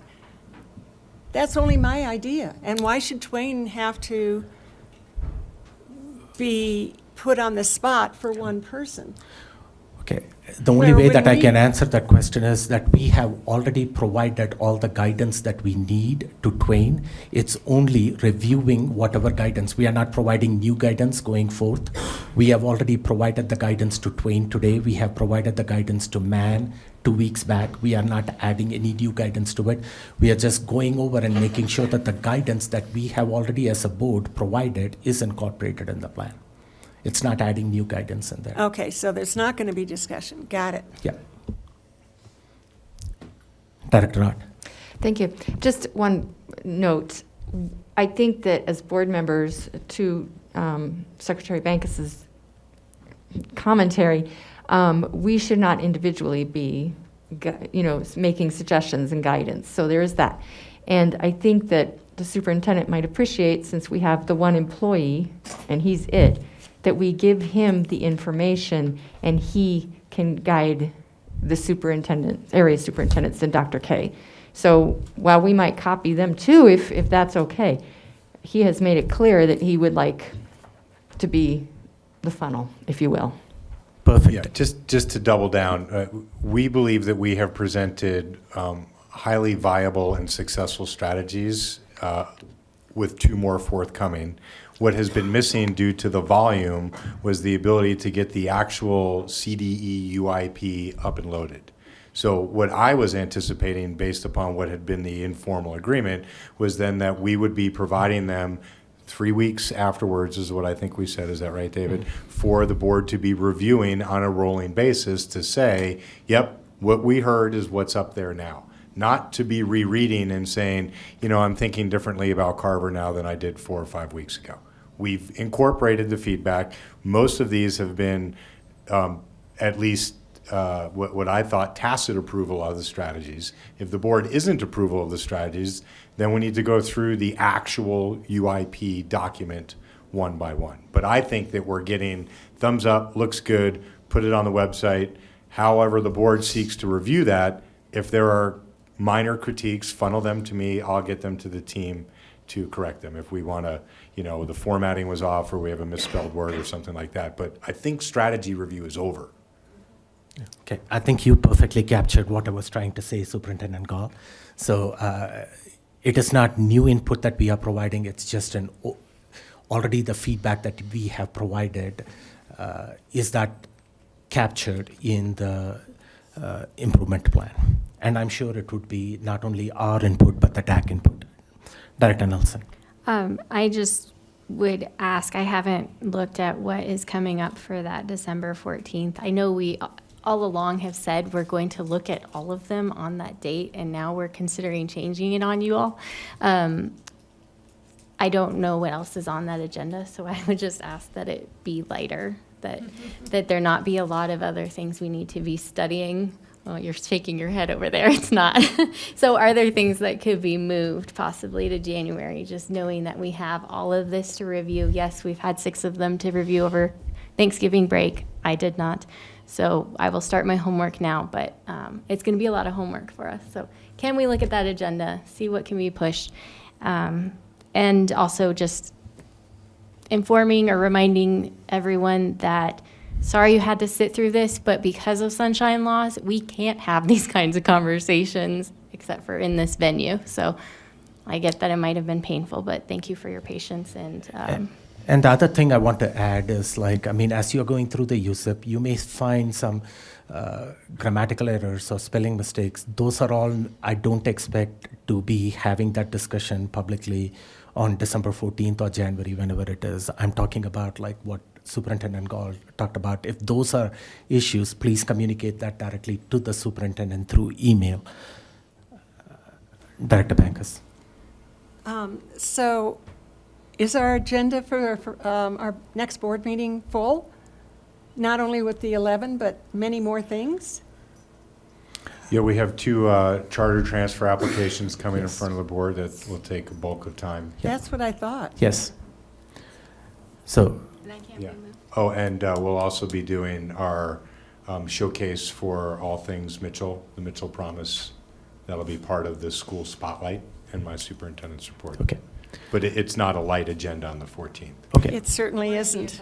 So sensing that, that's why I asked the question, is it possible, Dr. K, to move all the schools to the January board meeting? And I think it's January 11th from off the top of my head.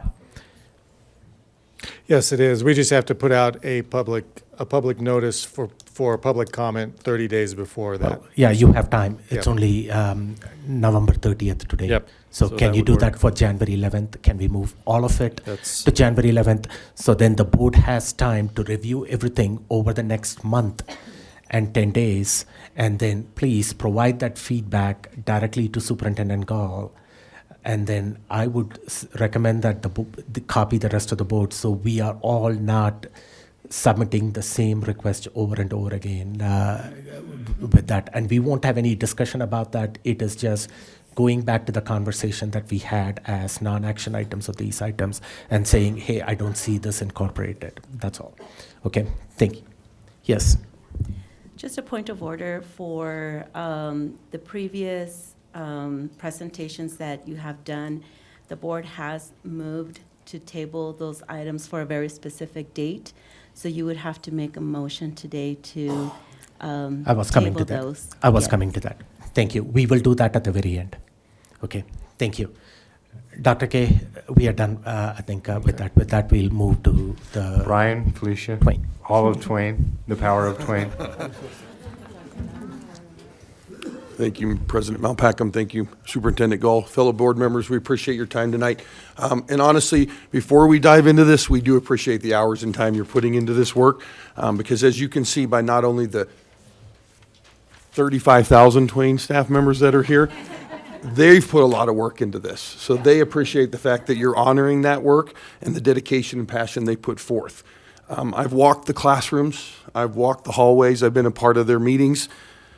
They're passionate about what's doing best for students, but they'll be the first to admit there's a lot of work to do. And so hopefully tonight, when you hear from Mrs. Boudreau and Mrs. Jones, you'll find a solid plan in place to help students be successful, not only academically, but through their social and emotional skills. This is probably our youngest administrative team. Both of them are in their first year as a principal and first full year as an AP. So with that being said, I turn it over to Mrs. Boudreau, the principal, and Mrs. Jones, the AP. Thank you. That's the only time anybody will ever say that I'm young, so take full Brownie advantage points. of it. This is my family.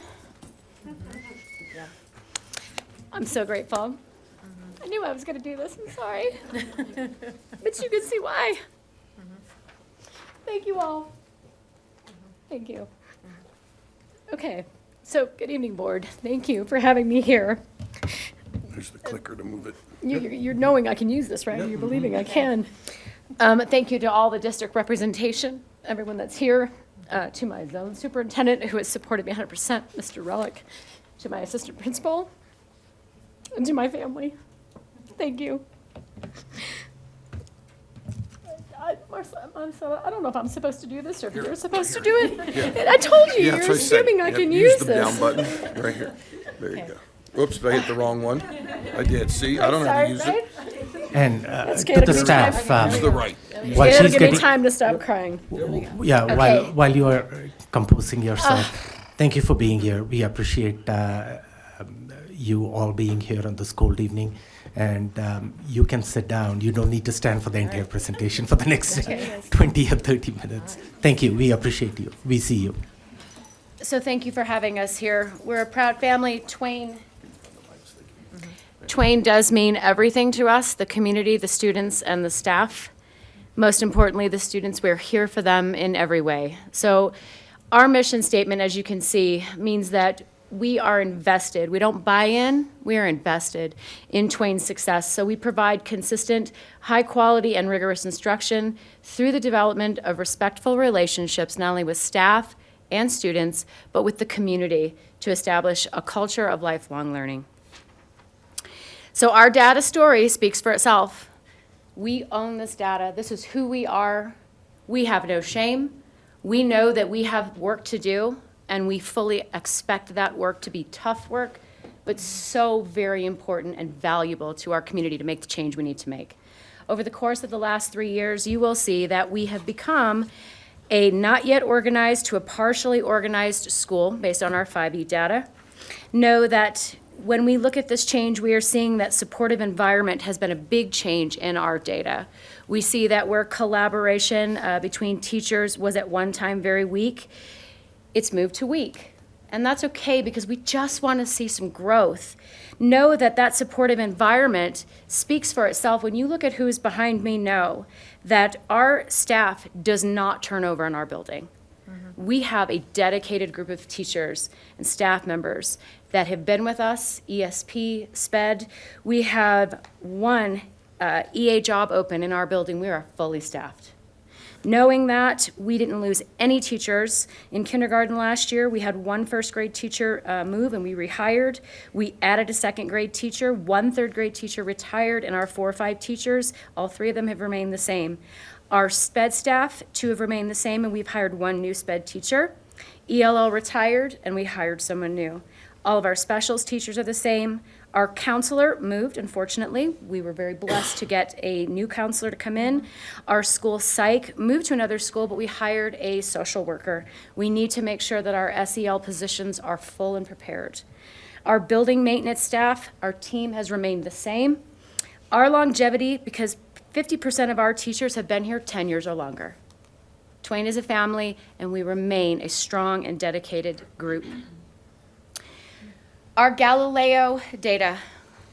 Again, I said our data speaks for itself, but we know that our ELA performance, while low, was consistent from 2021 at 47%, while our math dropped by 1%. Our district benchmark, this is our STAR data. We know that this is beginning of year. This is the data that we know is going to probably grow the most, and we want it to, because we really want to see the growth that has yet to come from beginning of the year data. We want it to be where it is now so that we can show those levels that haven't been taught yet. These are based on standards that students have yet to see at their new grade levels.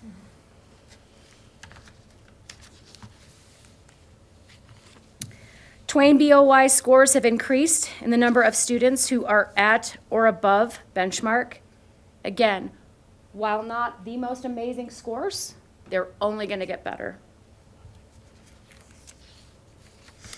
Third grade reading. This is a tough one for us. Our students need to make sure, we need to make sure that our students are prepared to read. But Twain consistently shows misalignment in Acadian's data and CMAS data. And our third grade reading performance has to improve. But Acadian's accurately assesses those foundational reading skills, and because we know that, it's just not a positive measure, an accurate measure, based on the fact that the requirements of CMAS and the rigor are there. CMAS requires you to know things beyond what our students know, so best first instruction is going to make an impact. 22% of Twain students are meeting grade level expectations in ELA, up only 1% from the previous year, and 78% of Twain students are below grade level expectations in ELA. We've got an uphill battle, but one that's worth fighting, and we'll win. 10% of Twain students are meeting grade level expectations in math, up 8% from the previous year, and 89% of Twain students are below grade level expectations in math. We own this. This is who we are.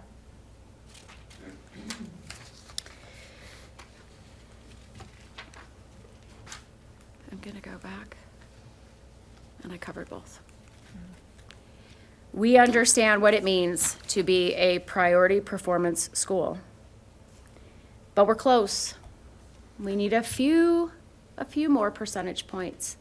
But we won't be satisfied with a few more, just know. We won't be a priority performance school for long, but we will take the time that it's required to make that growth, and it will be consistent, and it will be long-term.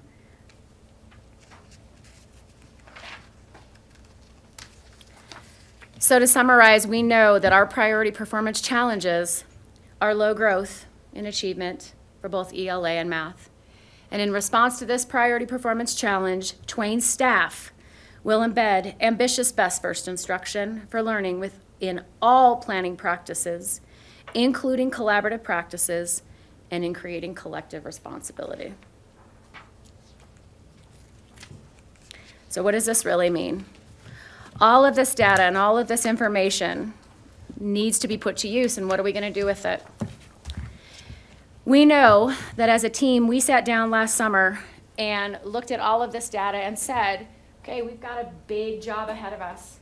How are we going to overcome? We don't see that as a problem. We see it as an opportunity, knowing that ambitious best first instruction for planning is where we're going to focus. Some of the root causes for this, as you can see, due to the lack of best first instructional practices and professional developments, Twain has a significant number of students who unfortunately are needing systematic and explicit interventions. And we have got a group of interventionists, don't we, team? We've got an amazing group. So at the end of the 2022 school year, 33% of our K-5 students were red, 21% of our students were yellow. Teachers were lacking in resources and guidance for targeted instruction. They told us in this one plan meeting that they did not have an understanding in the areas needed for their professional growth based on walkthroughs. And we heard them. Due to the lack of teacher-to-teacher trust, which is huge. You guys know how important it is to have our teachers working together. That's a building-wide issue. Communication is not happening, so teachers do not have the instructional conversations about student progress towards school-wide goals with the whole instructional team, including interventionists and special education. That's going to cause gaps. Due to the lack of consistent RAC implementation, Random Acts of Kindness is our SEL program taught by these people behind me. They know that it's important. So when we talk about it needs to be effective and it needs to be school-wide, because often, as you've heard from other schools, behavior interruptions affect the quality and the quantity of instruction. Additionally, interventionists have been pulled from interventions in order to cover classrooms that don't have teachers, whether that be for absences or a teacher has to remove a class and someone has to work with those students if the teacher's needed for behaviors. Due to insufficient training on the Wonders 2020 curriculum, which we are also taking care of right now, teachers have not been equipped to provide intentional instruction to students at Tier 1. That's our universal tier. We need to be making sure they get what they need. So what are we going to do about it? All of these measures were written for the sole purpose of making sure that we could attack this major improvement strategy and be successful. Start the process and continue. Professional development, BFI is built on differentiation. One of the points that the DAC came back to us with was they wanted to know how we were providing differentiation. As a former special education teacher, differentiation is everything, because everybody needs what they need, and we need to meet them where they are. The BFI is built on differentiation, and that's proven by the small gaps. If you look at our Hispanic populations, we are making sure that there's differentiation in our BFI practices, and our teachers are getting additional support now with Wonders 2020 to make sure that engagement and data drive their instruction. The district and campus-based common interim assessments, so our CIAs and our CFUs are being used and looked at consistently in every professional development opportunity they're given and in our improving, in our coaching cycles. So we're making sure that they're getting that extra additional support. Eureka, STAR, Acadians, and all of that campus-based data, the data has to drive the instruction. We have to look at it, but we also have to differentiate, okay, who needs what? So we have to drill down on that data. So we're truly learning as a team how to have those data conversations. Our WIN intervention blocks paired with intervention and data monitoring tools are slowly helping us to identify additional supports, because we know that STAR and Acadians and exit tickets and common formative assessments need to be consistent across the board, because if we don't have a demonstration of learning, how do we know what our students are learning? We know that Twain instructional walkthrough checklist has changed. We had a very long walkthrough list before, and our team has shortened that up. We are looking directly at BFI and the most important concepts of BFI to make sure our teachers are planning and getting students what they need. It sounds simple, but it's complicated, as you all well know. So collaboration walks weekly with teacher and learning coach and principal. Our leadership team is taking the time to get together. Our first true meeting after our one plan review has come to fruition for tomorrow. So 7:05 in the morning, I'll be there with Amy by my side.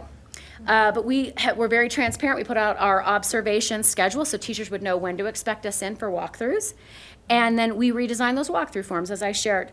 Those learning walks and those coaching visits that we're also providing based on Ambitious First Instruction have really come to fruition, because our area instructional coach and our area superintendent have been there to back us up if we have questions on how, as a first-year principal, I can make the most out of those walks to give our teachers what they need. So we are stating that by the end of year, 29% of our students will be well below benchmark. That's where we've set our goal. It may not sound over the top and impressive, but I will tell you that this staff, this team, this family has at their heart to change how successful our students feel about themselves, therefore turning the community around as well. Teacher to principal trust, teacher to teacher trust is a root cause for so many of the things that we are trying to turn around at Twain. Based on the 5E data, the staff shared that it felt the most significant challenge in our school for teacher to principal trust was that prior to this year, we had a very reactive administration. There was more reaction rather than proactivity. So they shared that. and we've moved from that. Teacher-to-teacher trust, overall, as teachers took leadership positions in the building, they were asked to take that role, but then a teacher that comes and meets with that staff member didn't necessarily feel like they could trust that person. There is a lack of trust with those who were meeting with administration because they felt that they were having those big decision impacts that those teachers who are their teammates do not feel safe with them making, because I don't trust my teammate. And based on our 5E data, the staff felt the most significant challenge in our school for teacher-to-teacher trust is that while teachers respect each other's expertise, they did not feel comfortable sharing, collaborating, and planning. So knowing that that is an issue for our staff, we've taken these steps to move forward. Just did our first quarterly climate survey. I will tell you there was not a single teacher who didn't feel like their trust had increased in the administration. Huge kudo. Not my work, their work. Multi-tiered systems of support, our MTSS professional development. We have created an MTSS plan and trackers thanks to our I apologize. My TLC, too many acronyms in education. And we've also invited in Dr. Schulte and the MTSS department to provide the neurosequential model in education. She provides one module a month for 7 months, and she comes in and teaches our teachers how to take care of themselves and how to understand trauma-informed education and presentation in the classroom. So they're allowed to spend that time with their students understanding what their traumas are, what they come with, and how to address those. That then marries up to RAC. Observation schedule, as we've already spoken about. The Eureka training, we also get monthly visits from our Eureka coach, who is Paul Bungie. We do Wonders 2020 training, and we just had another visit. We spent time with our ELG, or Early Literacy Grant coach. And our STAR report training, our wonderful Brittany, and I'm going to probably say this wrong, Galodic, came in and trained our teachers. So we've done a lot of PD work in the first couple months of school. And I will say that the PLC process that we're using and we're in year 2 of working with our PLC guide, our coach, our guru from Solutions Tree. We are using their SIG, or Strategy Implementation Guide. That allows us to really focus on the data and having those conversations and being ready for a PLC. It's not about a time you come together and plan. It's a time you come together for data conversation. And we know that's going to improve the quality of instruction, therefore tighten us up as a team. Regular feedback on classroom culture. We have BLT agendas and minutes. We've got campus survey data that we're going to be using, in addition to us using our team and our building leadership team to make group decisions. Our MIS come up at every meeting, our staff meetings, our BLT meetings, our PBIS meetings. It's always at the forefront of our mind what we need to achieve. So as evidenced by the 5 Essentials survey results, by the end of year, teacher-to-teacher trust and teacher-to-principal trust will increase by 3 to 5 percentage points from 2022 to 2023. Last but not least, our student and staff relationships and accountability. Hold on a second. Our team needs to make sure that we are focused on making sure that inconsistent student accountability, holding our students, I'm on the right slide, right? Yep, okay. That they are inconsistently understanding how to advocate for themselves, how to look at their own social, emotional well-being, and really being able to regulate that. And so it's important that we look at them and understand what are they really going through, which is why when we think about what Dr. Schulte came in to do, she's teaching the teachers. Because if these folks aren't good, the students aren't good. If the students aren't good, we're not growing. And then our community is not going to heal. So we need to make sure that because we want to have a trauma-informed classroom, we need to make sure that we have people in there to train us on how to do that. We want to make sure that if we don't have consistent PBIS procedures, that we fix that. So the way that we're doing each of these is using calming corners. The most basic part of that is a student and a teacher have a relationship. The child needs support. That child can go to the calming corner, use the tools, and each classroom teacher has been taught how to use it, and they teach their students how to use a calming corner. Implementing random acts of kindness. We have weekly RAC lessons that we have had our counselor model, and now our teachers are teaching. We have a behavior flow chart that is a living document that is being worked on with our PBIS team to be designed by the classroom teachers so that we know what is a classroom situation or behavior to handle and what is administration or social emotional support. The PBIS behavioral expectations, Amy and I together teach our students what's expected via the PBIS matrices that we use for all the situations and settings in the entire building, so cafeteria, bathrooms, hallways, and so on. The SLT PBIS team is new to coming together this year. With behaviors going on, school leadership team needed to combine with the PBIS team to really look at behaviors so that we can start to make an impact on what is causing challenges for students and teachers in classrooms. We quarterly review that with them. And then, of course, the neurosequential model in education, we have 7 modules that Dr. Schulte and her team are coming out to teach our teachers. As evidenced by the Power School reports, what we want to see is a reduction in the number of referrals by 3 to 5% when compared to first quarter baseline data, 15 referrals. When we created this, we were at 15. We want to see a decrease of at least 3 to 5%.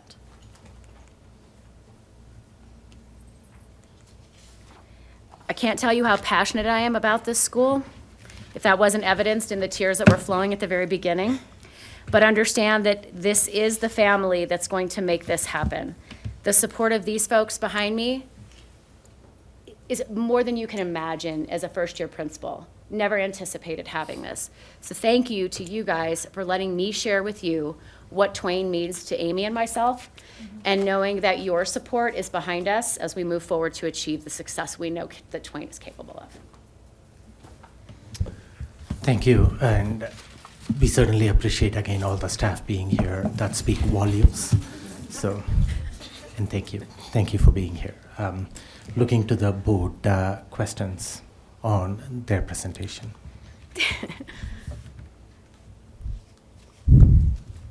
Director Hart. Thank you. So obviously you don't wait until December or January to begin the actions that you've listed. No. Right, and that's presumably why you're seeing some change already. So I'm curious about especially behavior, which student and staff relationships and accountability. Are you seeing a decrease in behavioral issues already? Yeah, thank you for asking, Director Ott. Yes, we are. I will say that, unfortunately, and we're trying to help the specific student, there were several of those suspensions that came from one particular student. So why that 15 is because you've got multiples for 1 or 2 students. So yes, we are definitely seeing changes. We are also making sure that we are reaching out to student support and engagement to bring in extra supports in the way of classroom observations, making sure that either Josh Schaefer, before Josh was Jamie Montoya to Schmidt, having them come out, walk classrooms with us, and really see what we need to do. We did just get a counselor on board in October, so I think that has really helped.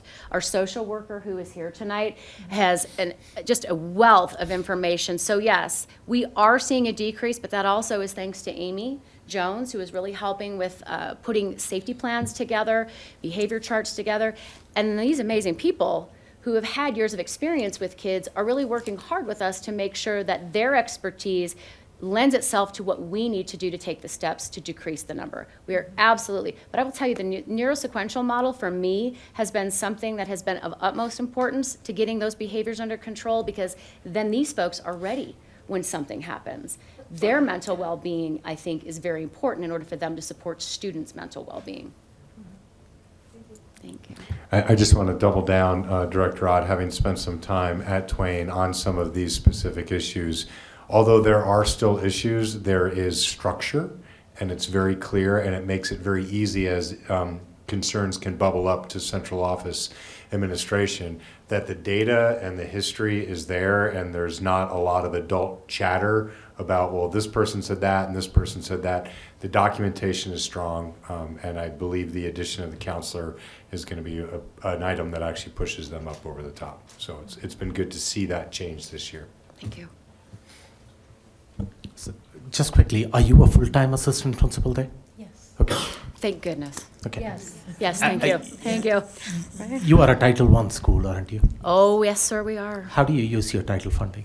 How do we not use it? No, I just want to know specifics. No, absolutely. We do use some of our Title I money to pay staff. There's a small percentage. We also use it for big items if we can, anything that will provide support for students instructionally. For example, one school, one book. We're going to be, again, purchasing that particular program that allows our students and helps to bump their reading opportunities. It's a program that brings brings parents into schools to teach them how to help their students become readers. That's one way. One of the other things we're going to be doing that Mrs. Devine and I are working on together is building up her STEAM lab. She teaches STEAM. She's also our LTE, but she can't teach it with just found items. We have to really give her the opportunity to get what she needs in order to fully be able to implement a good STEAM program. That's two examples. We do lots of things when it comes to interventionists because for PLC, you have to have people that can come in and cover a class. Well, our interventionists provide support during intervention time, but so then who do I get to cover the classrooms? We provide substitutes. It's used in a variety of ways, both instructionally and otherwise. Okay, thank you. What's your enrollment number roughly right now? 329-ish. Okay, thank you. And that has gone down, stabilized? Have you seen an increase in? You know, from the beginning of the school year, I think we kind of leveled out. We've gained a few more students since the school year started, but we've been at about that number since I've been there. This is my 4th year. It's been between 325 and 350, I would say. Mm-hmm. Yeah. Does that include pre-K? Yes. Okay, without pre-K, just kindergarten to 5th grade? You would say 300 roughly? Yeah. Okay. I would say that's fair. Thank you. Of course. And your funding as an assistant principal does not come from the title funding? But I believe that there's Part of it. 12 or 15% of it, I Part think? of it. 50% general fund, 50% Title I. Thank you. Okay, thank you. 50. Director Loma. As a studier of leadership, and this is a compliment. It might sound like it's not. It's going to start off like not sounding like a compliment, but it is, because you said there was a lack of teacher-to-teacher trust, but by seeing everybody here, it's kind of a wow. That doesn't make sense. They don't trust each other. What are they doing here? Sitting here laughing, and so that. I've worked really hard in the last couple of years. So it's everything, and this is a standard principle. Everything rises and falls on leadership. And so I can see that they trust you, and so they begin to trust each other, and it all begins on the top. And I just want to say, good job. God bless you guys. Thank you. Thank you. Any? Director Nelson. Can you repeat the name of the program you said that helps kids with their reading? And did you say that it helps coach parents on how to coach their kids? Correct. So I did not start this program. Our previous principal, Mrs. Lynn Bosky, there's 2 programs, but Raising a Reader and One Book, One School. So we actually have spent title funds for both of those. What we presented last year was Raising a Reader, and that was a bag that we would get with books in it that would get sent home with kids, but those parents would come in. We're doing the same thing with this upcoming program. But those kids, parents would come in, and we would take them into classrooms and present the program to them, show them the books, and give them the skills that they need to assist their students in how to read. I mean, as a parent, if you're a teacher, it's one thing. You may have some skills. But as a parent who's working a full-time job or maybe a night job, you don't have time to sit down with your students, especially if they're just going to be, and I say just reading, but we know how vital reading is to their success. So you need to get the parents into the building, give them the skills. So Raising a Reader is built on the idea that anyone can learn to read, but you give the parents the skills to help them teach their students, their children. So Raising a Reader. Is it like helping parents understand, like teaching phonics I'll just give an example. I'm really excited about this, and I haven't heard other schools talk about it. Maybe other schools in our district are doing it, but just a personal story with COVID and my children being at home online, it was very eye-opening to me with my first grader that I didn't know how to teach reading. Mm-hmm. And I love reading, but I don't know how to teach it. And so just being able to see the teacher teach was, I loved it. I mean, it was so cool. And that is a big part of why I ran for school board, because it made such an impact. I'm like getting teary. It made such an impact on me of just the value of teachers and what they bring and the knowledge they bring. But I learned things like the silent E at the end of a word makes the letter say that. I didn't know that before. And so that kind of thing. So does it teach those like those little tips, like the silent E or, hey, parent, here's. It gives them some of that. Now, obviously, the science of reading, these are the professionals. Yeah. So yes, these folks are able to sit down with the parents and explain some of those things. Okay. But ideally, if you It's can more imagine, about here's books, read them with your kids. correct. Okay. And it was our first year of implementation was last year, so now we can take it the next step. So that's and I won't take your time, but that's a segue for me. Please come and see what our teachers are doing. Come see what our staff is doing, because it's like a principal that never leaves her office. How do we know she's there? What good does she do? And I know that you've been to our school. I know you've been to our school. I want everybody to come out. And I know you've been to our school, but please show the community that Twain is important. We're not the highest performing. We're not the highest SES. But by God, we're the highest loving, most caring, and giving community.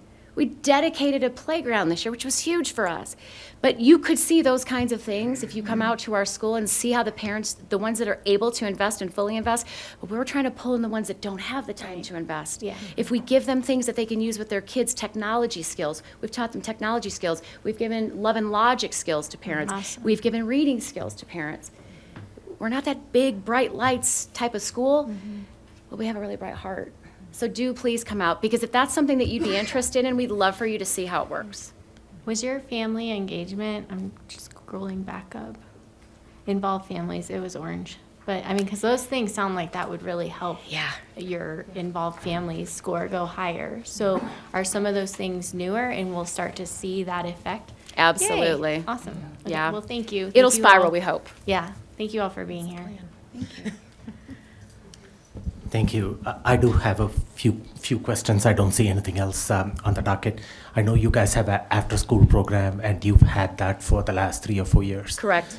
How's that program going, and how's the engagement? What is your enrollment numbers like? We have always got a waiting list. It's completely full. Completely full every year. Our parents line up on August 3rd to sign up. And a lot of that has to do with the director. She's also our STEAM teacher. She's also our LTE. And then we've got dedicated staff that go work at that program after school. So those kids are not getting to meet strangers. They are getting closer and tighter with the folks that are already in our building. Highly successful. There's not a thing she doesn't teach. There's not a method that she doesn't use, a modality. I mean, look at our website. She's got them doing yoga, which maybe I ought to just join, because I think it'd be great to spend that time with the kids. But our enrichment program is always full and has been from day one. And the success of that is due to the quality of leadership. Okay, that's good to hear, that it was a priority for the board to invest that dollars into that after-school program, that it is being used. One of the impact was that it helps increase your student enrollment, that this is going to help you capture more students in your school. So hopefully it is being communicated well, marketed well in our community, so you do get that. 3 to 5, I think, we didn't have a huge number, but 3 to 5 came to Twain for the sole purpose of making sure they could have before and after school care. Great. Not bad. That's good to know. That's 3 to 5 more than what we would have without You that bet. program. So, Absolutely. and then as far as communication with your parents, do you guys put out a regular newsletter, anything like that? Lord, yes. Okay, I mean, we good. communicate more than you can imagine. All of our calls, all of our Blackboard, we have a weekly newsletter that goes out. The staff themselves get a weekly report, a newsletter that says what we're going to be doing for the following week from myself. Everything on the website is updated, and my admin assistant is constantly sending out. And these teachers have their own communication with parents as well. That's great to hear. And the parent-teacher conferences were well attended, and They did. Almost 100% from every grade level. There was just a few slight parents, because I had one teacher that was out on maternity leave. yeah. So we weren't expecting her to have conferences, but she's already scheduled since she returned last week, and her parents are still coming in. Okay, thank you. And if you can pull up that the slide again, what you made the presentation, if that's possible to pull up. And then while that is being pulled up, what I would like to, maybe you can give an example of this. You mentioned about the previous administration and there was some trouble and, or the way you phrased it, it was Reactive rather than proactive. Okay, so give me a example maybe of how that was, and you would be the right person to talk to because you were an assistant principal and the administration last year. Correct. So when a situation comes up at the school level, how was it handled last year and how is it handled this year when you're talking about reactive and proactive?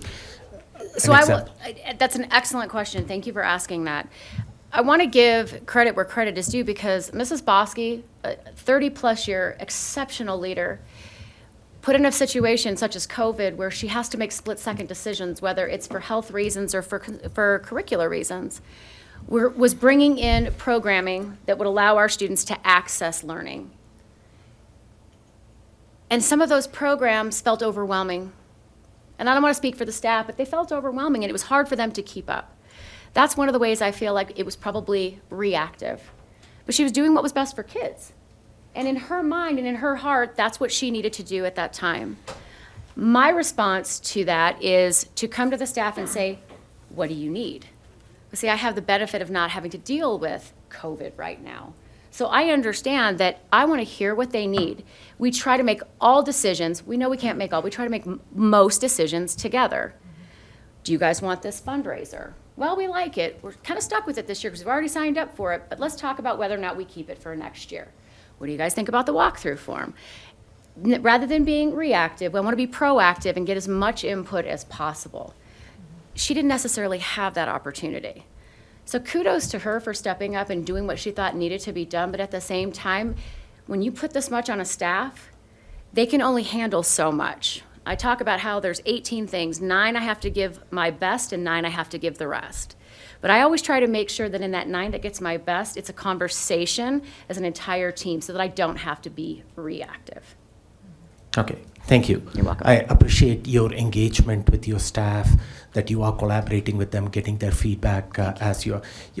The principal-teacher trust is paramount in this. You are the building leader out there, and over again, as goes you, goes the building. So you providing that leadership is critical to your staff to follow your leadership. And time and again, we ask more and more of our staff, overwhelming them with programs and let's do this, let's do rack and this and that.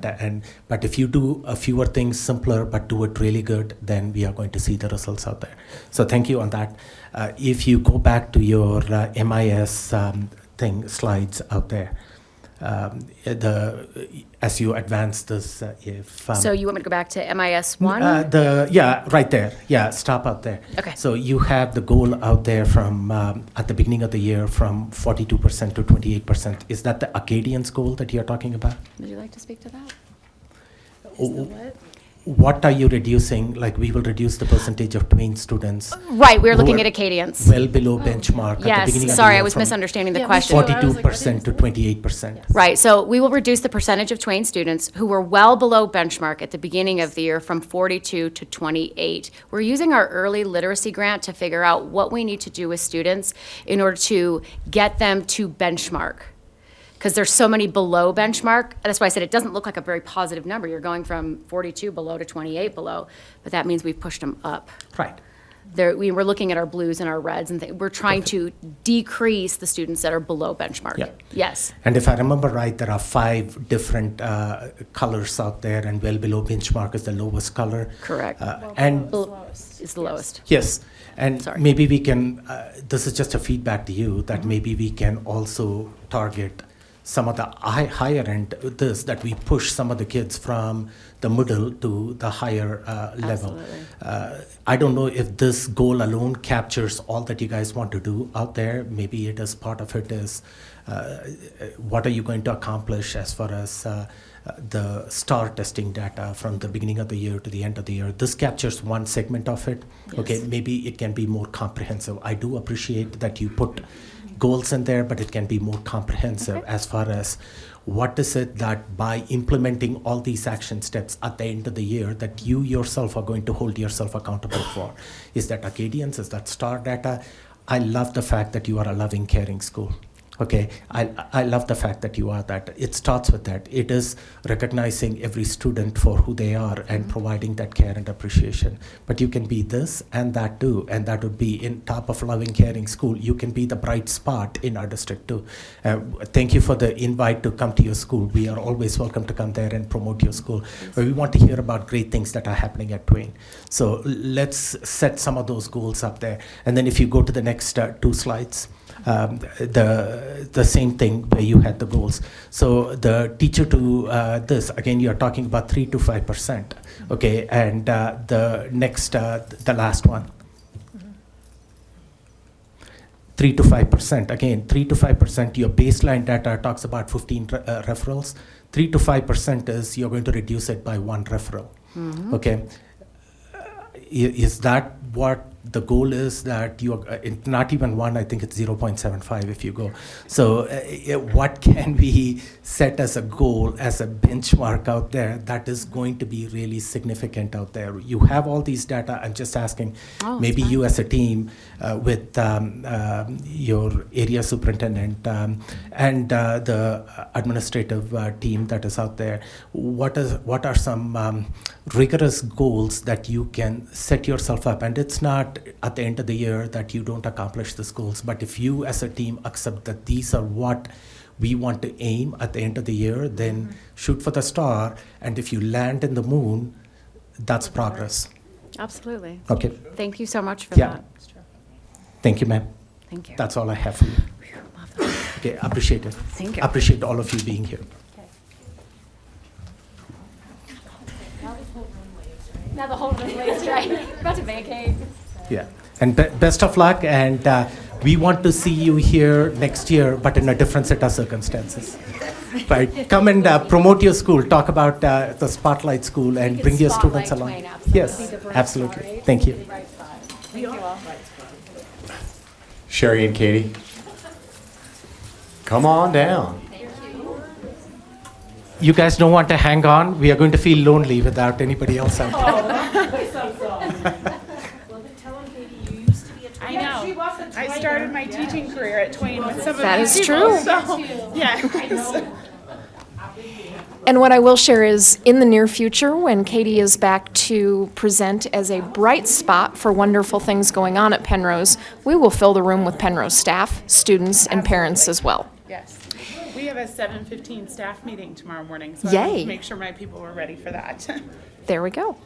So I am excited this evening to present to you our new principal at Penrose Elementary, Miss Katie Schoolmaster. She has been on the job for just a little over a month and is doing a great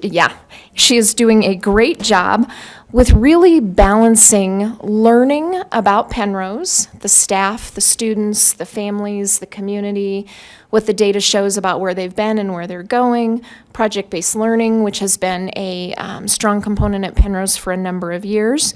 She's working to balance that learning with the changes that we know need to urgently happen at Penrose in order to move them off of the priority improvement marker and then sustain the growth that they're making so that we see long-term positive growth for Penrose. Katie just received the input from DAC Accountability earlier today, and so she and I will be working through that together before her final one plan and USIP are in your folder for your review as well. And with that, I am happy to turn it over, and there's the clicker, to Katie to talk to you about great things going on at Penrose and what we're working to improve at the school as well.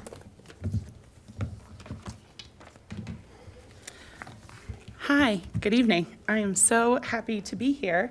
And yes, as Sherry said, I've been on the job at Penrose for 1 month. So I am excited to be here and hope that in the future I will be here for other reasons besides this as well, and hopefully not be returning next year for this presentation.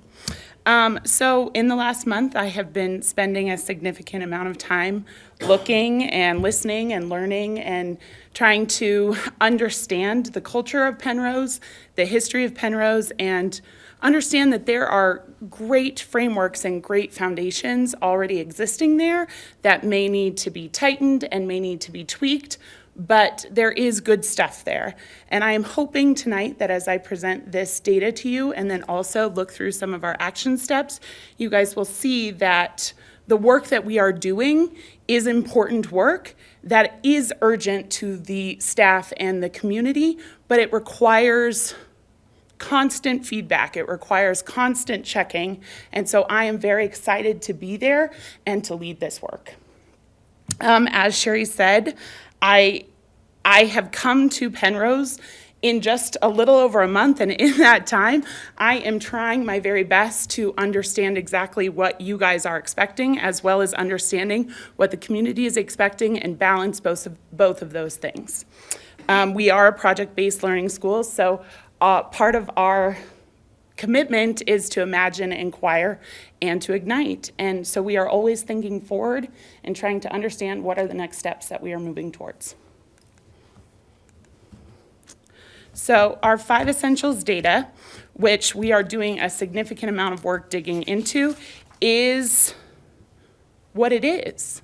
We don't shy away from it. We don't try to say that that is not who we are. That is who we are, but we have questions to ask and we have answers to find to understand why do we think these things? What are the practices that get us to this point? We have currently become not yet organized for school performance. We understand that. We know that in past years, we have been partially organized. One of the things that we are experiencing right now is, in the last 2 years, about a 50% staff turnover. So since COVID, I have about 50% of my staff, including myself, that have only been at Penrose for about 2 years or less. So we know that that's a significant change to the culture and the community that has existed at Penrose for many years. With that comes trust issues. You have to build relationships to have trust. So we are in the process of rebuilding some of those trusting relationships, and we know we can do it because we know that we are asking the right questions of our teachers, of our students, and of our community. We are working right now, before I even started there, a group of teacher leaders came together to become the 5 Essentials leadership team. They are doing this work. This was their commitment to say, I want to know why this is our rating and what are the points that we can work on to make those different changes. I have worked with Dr. Colicky already in this 1 month to really start building on what do I need to understand as the leader to start helping that team do that work. That team has identified collaborative teachers and teacher-to-teacher trust, similar to what Twain was saying, as something that they want to dig into, and also understanding effective leadership and instructional leadership. So again, those teachers and those staff members are doing the work. They have already committed themselves to that, and I couldn't be prouder to have a team that says, we want to look at this. This is not the story that we want to continue to tell about the work that we do at Penrose.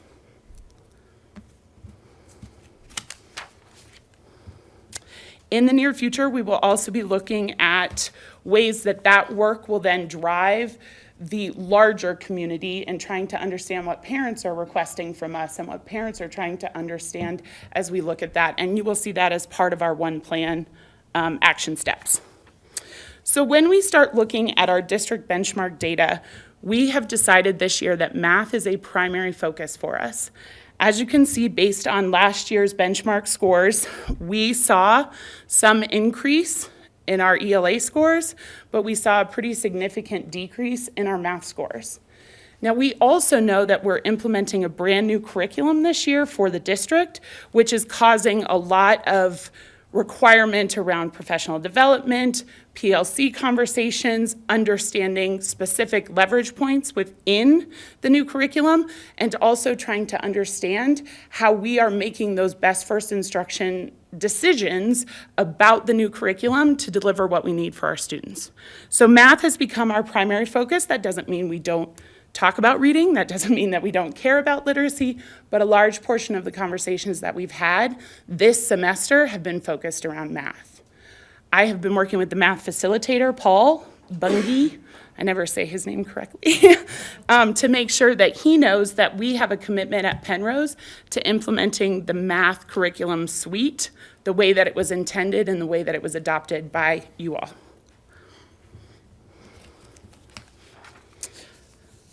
Our Acadians reading scores. As you can see, the 2 years of COVID, and we kind of equate those 2 years of COVID, were pretty significant drops from where we started. I am so excited to say that our beginning of the year benchmark this year is showing that we are moving back towards pre-pandemic scores. I know that we talk so much about what happened to our students during the pandemic, and we talk about the outcomes and the learning losses, but I do believe that they're coming back. We're seeing that. Those 2 years were very difficult for everyone, including the students, but they're picking up on the skills that they need to, and we are doing strategic work to build back in that learning loss. I'm very excited. We're doing our middle of the year benchmark next week, so I'm hoping that we are going to continue to see that growth. This is another slide that I know you've seen from many schools where you will understand that the third grade reading Acadian scores in comparison to the third grade CMAS scores, we're not seeing that transfer.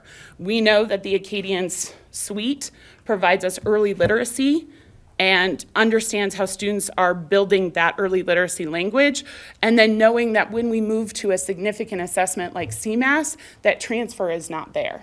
That transfer is very hard for students, and we have to figure out a way to bridge that. We are seeing success with our Acadian scores, and we know that our students are picking up on basic reading skills, but we have to figure out how do we transfer that into making sure that they can also be successful on CMAS. That is a question that our TLC is working on with some of the reading interventionists that we have in our building and trying to formulate some reading interventions that specifically look at building CMAS-related skills within that small group reading time for students that we know will need that. As you can see, our post-pandemic scores dropped. We know that our CMAS scores in literacy are showing us that our 17% of our students are successful. That is not high enough. We need to do more. In math, we are showing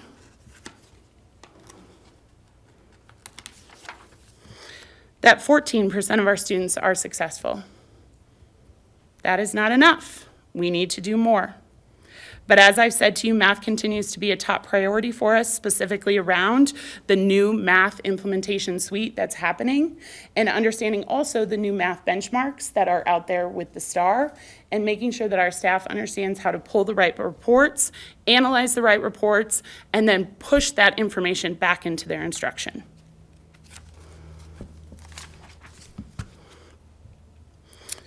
Penrose is identified as a priority improvement school. We are less than 2 points away from improvement. That is a difficult acknowledgement, but that is something that, again, we don't shy away from. This is what I mean when I say good stuff is happening there. We can move this needle, and we will move this needle. We just have to be very specific, strategic, and systematic about what we do. And that is my hope as I come in as the new leader, to build really strong structures around instruction and around the needs that are presenting through our data. I haven't dug all the way into it to know, but I will get there. I'm a month in, but I'm committed to this work, and I know that my staff is as well. So the bottom line, Penrose students are not meeting expectations for growth and achievement in ELA or math. That's it. It doesn't require much more than just stating the facts. That is where we are, and that is where we are coming up from. So this is our plan.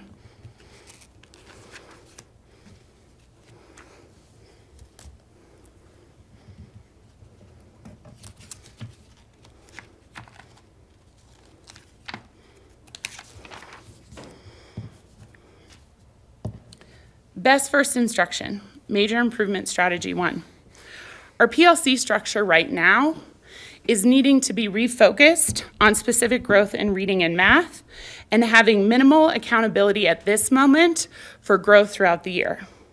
We are restructuring our PLCs. We are looking at common phrasing to understand how do teachers need to discuss instruction, how do teachers need to discuss data, and how do teachers need to push that back into what they do. Best first instruction is the way to do that. Major improvement strategy has us looking internally at our actions and practices. We have an internal PLC committee right now of teacher leaders who are committed to creating a PLC structure that matches our needs at Penrose. PLC is a phrase that we hear everywhere in education, and it means so much to so many different people. But right now, what it means is, can I have the right discussions at the right times with the right people? And do I have the right resources to have that? My goal is to make sure that that's what this PLC team has. We also have a focus on students owning their learning. We want students to be able to talk about the learning that happens at school with the knowledge of this is what I know, this is what I'm working on, and this is what I'm excited to know later. We had students lead their conferences this year. We had over 147 students lead their own conferences this year. All of our 5th graders, all of our 4th graders, and some of our 1st and 2nd graders. We want their learning to be organic, and we want their explanation of what they're doing to feel organic too. We will guide students in that work and make sure that teachers have the right commitment to making sure kids can set their own goals and own their goals. All of our staff has completed the first semester of our Best First Instruction rollout. We were one of the first staffs to complete it because we understand that Best First Instruction matters. It's what we deliver and how we deliver it.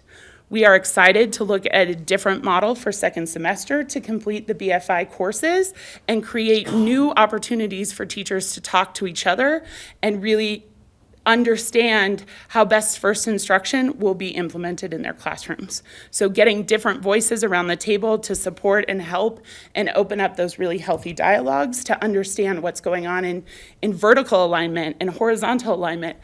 Is the conversation that a 5th grade teacher having about Best First Instruction similar to a conversation that a kindergarten teacher is having? Absolutely. They can learn from each other. We have also currently participated in the District 1 plan review where I think that was 4 days in. My 4th day on the job, I had 11 people from the district show up and tell me, how can we help you? And I thought that was the most amazing thing ever. They sat there and they said, this is the plan that was created. How can we support you? How can we help you? And nothing has felt better as a new principal than knowing that the people who work in this building and all over this district support the growth that Penrose is achieving. I believe that this district has the very, very best at what they do, and they're plugging that into the schools in the best way possible. I actually had a review of one of my one plan goals this afternoon. So it still continues on. They check in, they want to make sure that we're making the right growth and we're having the right resources in front of us. Major improvement strategy 2 is about what we're getting from our community, what we're hearing back from some of our families and our parents. The root cause for this is understanding that significant staff turnover has led to some parent to teacher or school to parent trust that needs to be rebuilt. And that is not something that says there was a big event that happened. It's just we are new people to the parents of community, or to the parents of Penrose, and Penrose students are new to some of our teachers. And I believe that when you are strategic about creating these plans, that's how you build those relationships back. So with Major Improvement Strategy 2, we have an external lens to look at the parent view and how our actions are being seen through the community lens. That's a really important understanding. We know that for 2 years, buildings were closed. Parents were not coming in. Visitors were limited. People were closed off. And That was hard. That was hard for parents, that was hard for teachers, and that was especially hard for kids. Buildings are open, and we are getting parents back into our school. We have had 2 parent events in the last semester. Our first one was attended by over 400 people. Our second event was the Saturday of Thanksgiving break. We had a block party, had to be moved inside because of the weather, but we had, again, over 400 people there, giving out free haircuts, Thanksgiving meals, there was pizza, there was music. I heard one second grader tell me it's the greatest party he's ever been to, so I'm happy to know he doesn't go to a lot of parties. But we are working to understand how the realignment of our communication plan and our communication structure with families can rebuild that trust. So Major Improvement Strategy 2 has the action steps of the adults in the building creating alignment between Blackboard, between Facebook, between Dojo, and making sure that parents have lots of information about what's going on. They see celebrations. They know what happens with their children at school, and then also have a platform to communicate back to us. We also are fortunate this year to have been awarded one of the new community liaison positions. So I have a brand new community liaison. That is not a position that has been typical at an elementary school. So while he's currently also learning his role, he's very invested in how he builds those relationships for our school and our community. He and I are working very closely together to understand what that looks like. We are working on creating a relaunch of some of our communication tools at the start of second semester, not just because I'm new and people need to get to know me, but we think that's a great way to relaunch and reset some of our goals around communicating with the community. Our final Major Improvement Strategy 3 is looking at our panorama data, which really is coming from our students. We are showing that the data significantly says that our students need support in self-efficacy and emotional regulation. That is not new for students across the district and across the country. Those 2 specific areas continue to pop up as a need that this generation of children needs support with. And I don't know what the root cause of that is, but I know that is showing up at Penrose, and we are looking at what can we do to help support that. Our action steps. So every day, our students participate in a morning meeting with their teachers. We are a restorative practices school, so during the restorative practices training, our teachers were taught how to do these morning meetings and ask very specific but general community building questions to build that voice of students in the classroom saying, this is how I feel today, this is what I need to be successful. And those are the kind of questions that come out of those morning meetings. Again, with such a large staff turnover, some of our teachers have not been formally trained in restorative practices, and that's something that we're looking at long-term as a potential goal to get more staff trained. We are also implementing random acts of kindness. I do have a full-time counselor who spearheads this, but he does this in conjunction with the classroom teacher.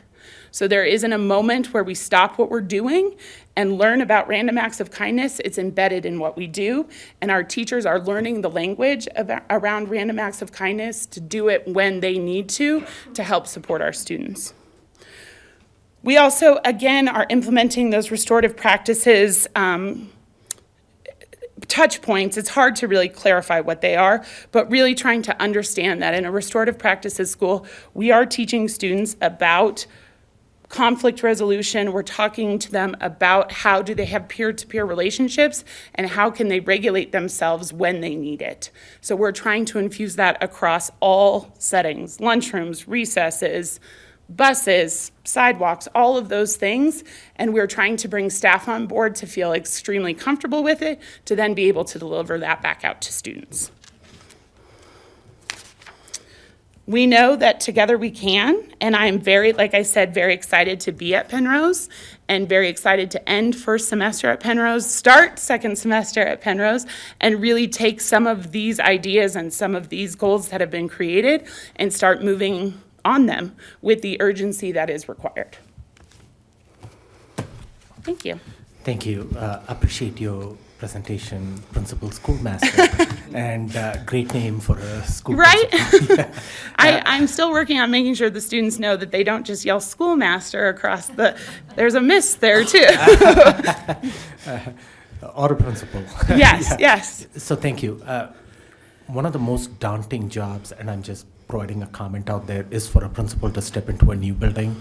And when you have the luxury of a full summer to prepare to and having to step in there, now you are stepping in there in October, that's like building a plane while you are flying it or whatever it is. So that is, you were not, maybe you were prepared for this because you come from Monroe and working under a great principal out there who we have seen results with, and she constantly moves the needle. So I'll come to the question there then. How has that been over the last month, you stepping into a new school, your integration in there, and how has that community received you? How has the staff received you? How has that whole process worked out? Maybe you can elaborate on that. Yeah. So yes, thank you. That was not a easy decision to make, knowing that it was mid-October, but I had tons of support from superintendent, from my area superintendent, who were really, supportive and behind me in making this decision. I have worked in District 11 for my entire career, so I feel very at home in District 11 and understand what happens here and how things evolve, and people, as kind of hard to explain as it is, people say, when you know, and for some reason, this one, I knew, this was me. The good news about stepping into Penrose is that they are in a good place. Now, our data shows that we need some pretty significant work, but overall, we're in a good place. People are working, people understand the urgency. Many of the leadership teams that I've told you about were established pre-me. So I'm stepping into a staff that understands that hard work needs to happen. Over the last month, I've tried, and I believe that it's coming across, to be as transparent as possible about the work that I'm doing, as visible as possible. I've met with my SAC president twice. I've met with the PTA once. I've been at as many events as I can. I'm doing what I can to be as visible as possible and make sure that parents know that with a change in leadership doesn't change the work that's being done and doesn't change the urgency of what needs to happen. Staff also, I am stepping into the end of the RANDA evaluation cycle with lots of probationary teachers. So that has lent itself nicely to me being in a lot of instructional spaces for a lot of time to see what's happening. I'm also extremely transparent in telling teachers, to be the instructional leader of this building, I have to understand the instruction that's happening. So I will be in classrooms and I will be sitting there and I will be sitting with kids and asking them about what's going on, and teachers have been really responsive to that. This is a building that wants to do the hard work. They just need support in understanding what is the hard work that we need to do. Thank you. Appreciate that feedback, and love the fact that you said that you are going to be an instructional coach, visiting classrooms, spending some time there, building up. One of the things that you identified was the PLC being not as up to par last year, and it's critical that those learning committees are being used to train our teachers and to develop them and to provide them the cutting edge knowledge. And so I'm glad that you are able to, all that is hopefully changing out there. What's your enrollment again, roughly? So we're at about 350.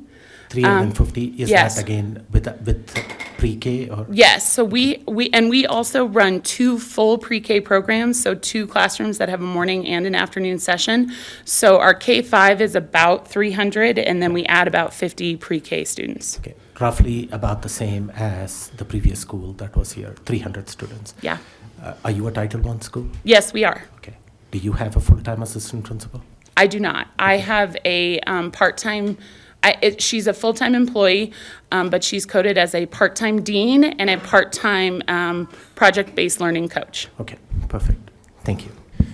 Just to pull a thread, because I heard the question now twice, Tamara and I are working with the staff in part of the definition of quality neighborhood school is to have an ILT requirement per school. And so as we do the next year's budget build, there will be an ask for more APs, because we have noticed as we've done the analysis that many of our principals just have too many observations to be able to get done to make for a successful instructional leadership team. And so we'll build that into the budget, but we wanted to take the ask of the board on what is the definition of a quality neighborhood school, and instead of just listing platitudes, actually change the deliverable of the structure of how we commit to improving instruction in our schools.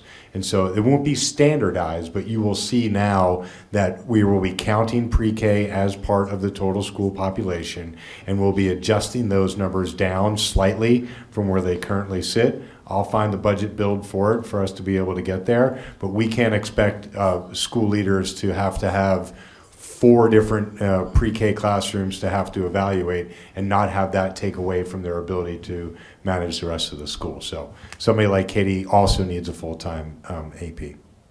I started the year as a full-time AP. I know the role. I know it well. And some of it is built into the student enrollment that you have in the schools, and that's how the formula is right now, that if you go past a certain limit of students in the school, then you get a half-time assistant principal and a full-time assistant principal. And some schools use title funding to supplement what the district provides. And a quick way to get an assistant principal is to increase enrollment in your school. That's what I was coming to. So yeah, and so we will present to the board, but we want to make a fundamental shift in the thinking, which is the basic school structure requires a couple of pieces that are non-negotiables. And so you end up in this bit of a deficit model, which is you can't get enrollment if you don't have achievement, but you can't get achievement if you can't invest in what's happening in the classroom. And so the carrot can't be attached to instruction. And so you can't say you get an assistant principal when you get your instructional quality higher and you get your enrollment attached to that. That puts too much burden on the single point of failure at that point, which becomes the actual instructional quality of the individual principal. When you can distribute that through an instructional leadership team, which doesn't always have to have an AP, it can be augmented other ways. But the fundamental piece of every school of a quality neighborhood school will be on that triangulation of an instructional leadership team. So we look forward to presenting that to the board during budget building. Yeah, I love the sound of it, the way you phrased it, Superintendent Gall. Part of that is you finding the funding for it and coming back to the board on it. So, Director Bankus. Thank you for your presentation. That was wonderful. I want to be at your school. Come on over. I have a few questions. Is discipline an issue at your school to the point where it's detracting you from being able to do all these things that are on your plate? No. We do have disciplinary issues, and we do work them through. That is another model that I'm trying to understand and make sure that I, similar to how Twain was talking about creating a consistent plan, I'm the newest person on the team, so I'm trying to be consistent, but also knowing that behavior and I look at it, behavior and discipline are almost 2 different things, and we don't have significant discipline, but we do have places where proactive behavior planning has been really supportive to us, and that has prevented us from significant discipline needs or significant discipline time. You come to us with lots of skills. I guess you've been in District 11 with all this time, so it speaks well for the district and the training it provides, and on and on. But so my second question is about foreign languages in your school. Do you have a need for interpreters? Do you have a need for, is your community liaison proficient in another language? No, we do have several staff members that are. Spanish is the largest second language at our school, but it's still significantly smaller than other schools that I have worked at. We do provide a lot of our communications in both of those languages, but a goal of mine coming from Monroe with a larger ELL population is to do that more. We know that we need to be better communicating with our families that speak different languages, and we're working on that. That's part of our social media reboot that we're looking at. And my last question is, with the high turnover of staff, have your veteran teachers taken on the role of mentoring your newer staff? Is there that piece of cooperation that's happening that you can see and identify? I think, yes, in the terms of them stepping up into leadership roles and wanting to be building leaders that support PLC development or support the 5Es, but maybe not one-on-one mentorship. And maybe a guess of mine would be, do they have the capacity, or do they understand what that role is? And is that something that I can support them in building their capacity to then become mentors for newer staff as they move in?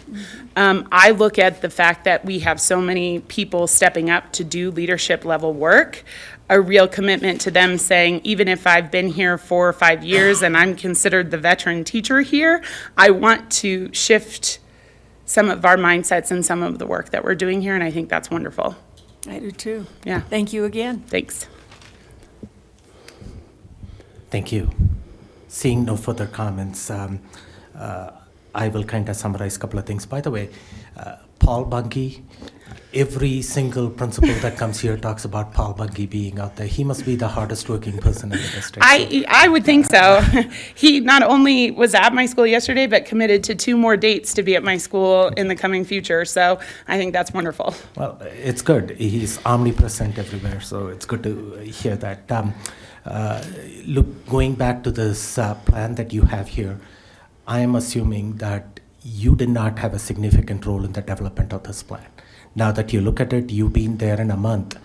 Are you comfortable with what has been identified as the major improvement strategies? Is there your fingerprints on it now where you have aligned with it, what's in there? Yes, yes, and I was not a part of the conversation when this was created, but I do know that a team of leaders came together with the former principal to create this plan and are committed to it. And so as the new leader, I want to respect that, and I want to understand that their historical footprint matters, and their voice matters, and the discussions that they had matter. But I think that I also have been able to provide fresh eyes and fresh voice to some of the questions. Major improvement strategy 2, talking about communication with families and communication platforms, that's one that I've taken on pretty significantly with my own voice to say, I want us to be aligned, and I've created a social media leadership team. We've already met twice. We're trying to understand what are the communication platforms we have, and how do we directly get the right information in front of our parents at the vital times.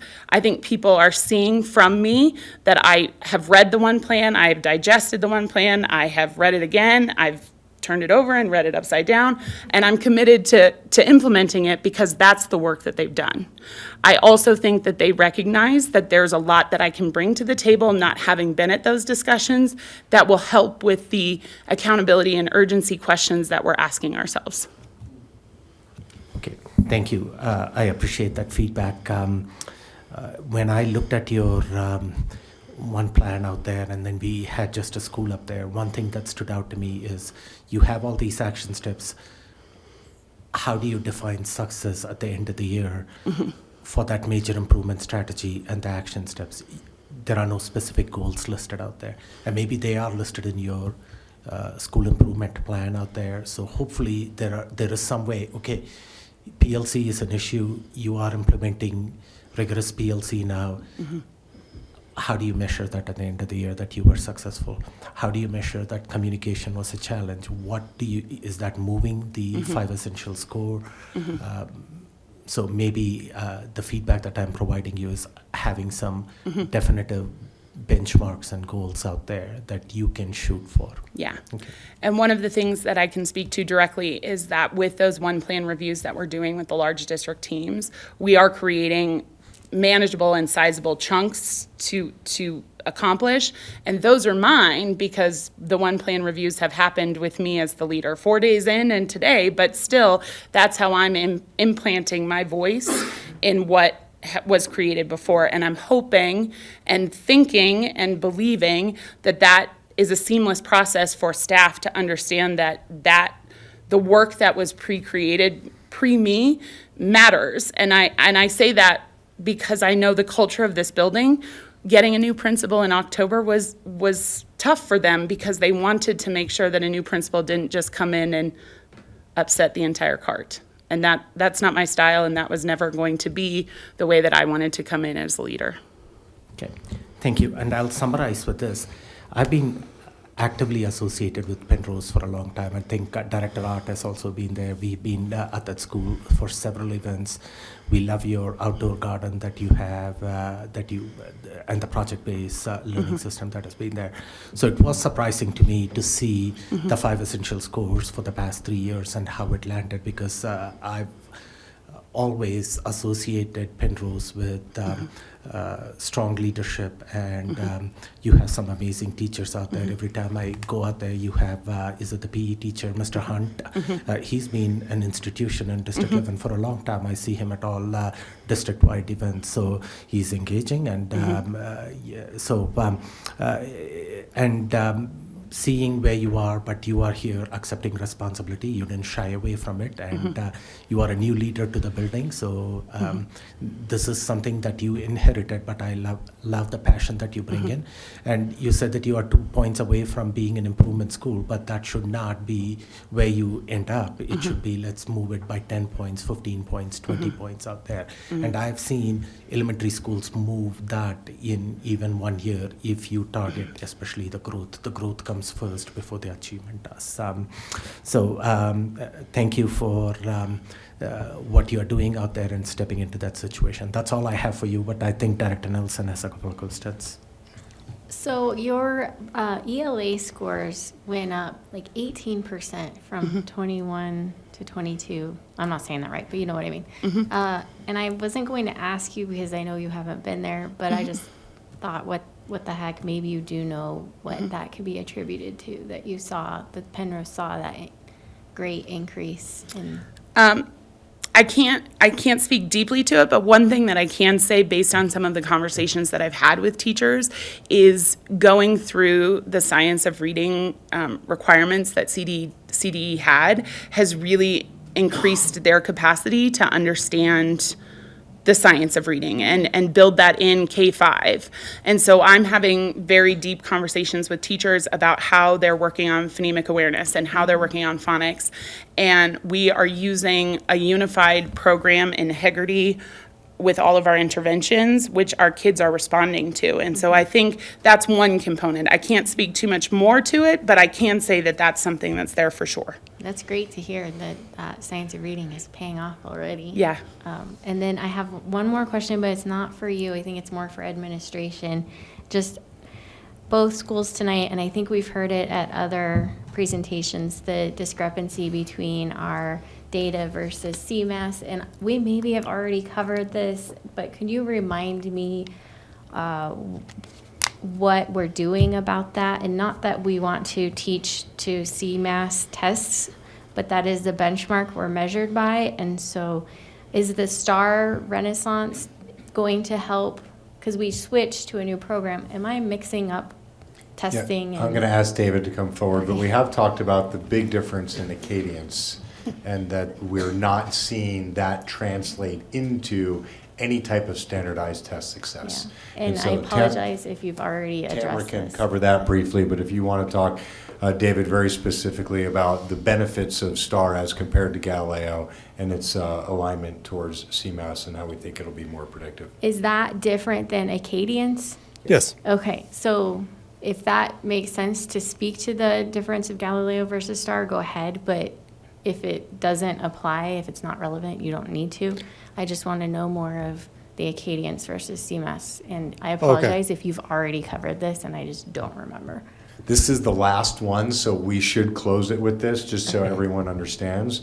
As an administrative team, we elected to go over this. It's really, it was Tara from Martinez, who was the first who really dove into the topic of the disparity between the numbers.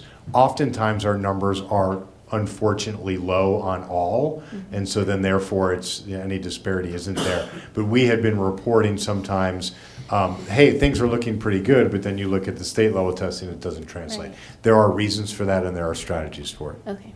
I'll just briefly speak to the Galileo star CMAS sequence. Galileo was always correlated to CMAS prediction. We talked about that a little bit in the last data dive. Star Renaissance is a superior product because growth is calculated in exactly the same way as the state metric is calculated.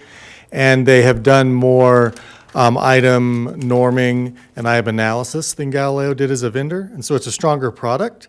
Our district benchmark has always been predictive of CMAS performance to the degree that we need to, which is there enough to take action on? And the answer is yes.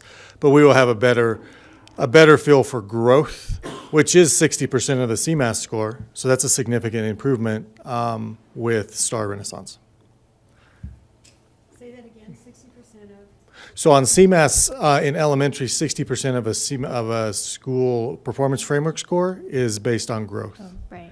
And we always did struggle with Galileo to really nail down, okay, what would our growth score really look like on CMAS based on a Galileo score? That will be tighter with Star Renaissance. Okay.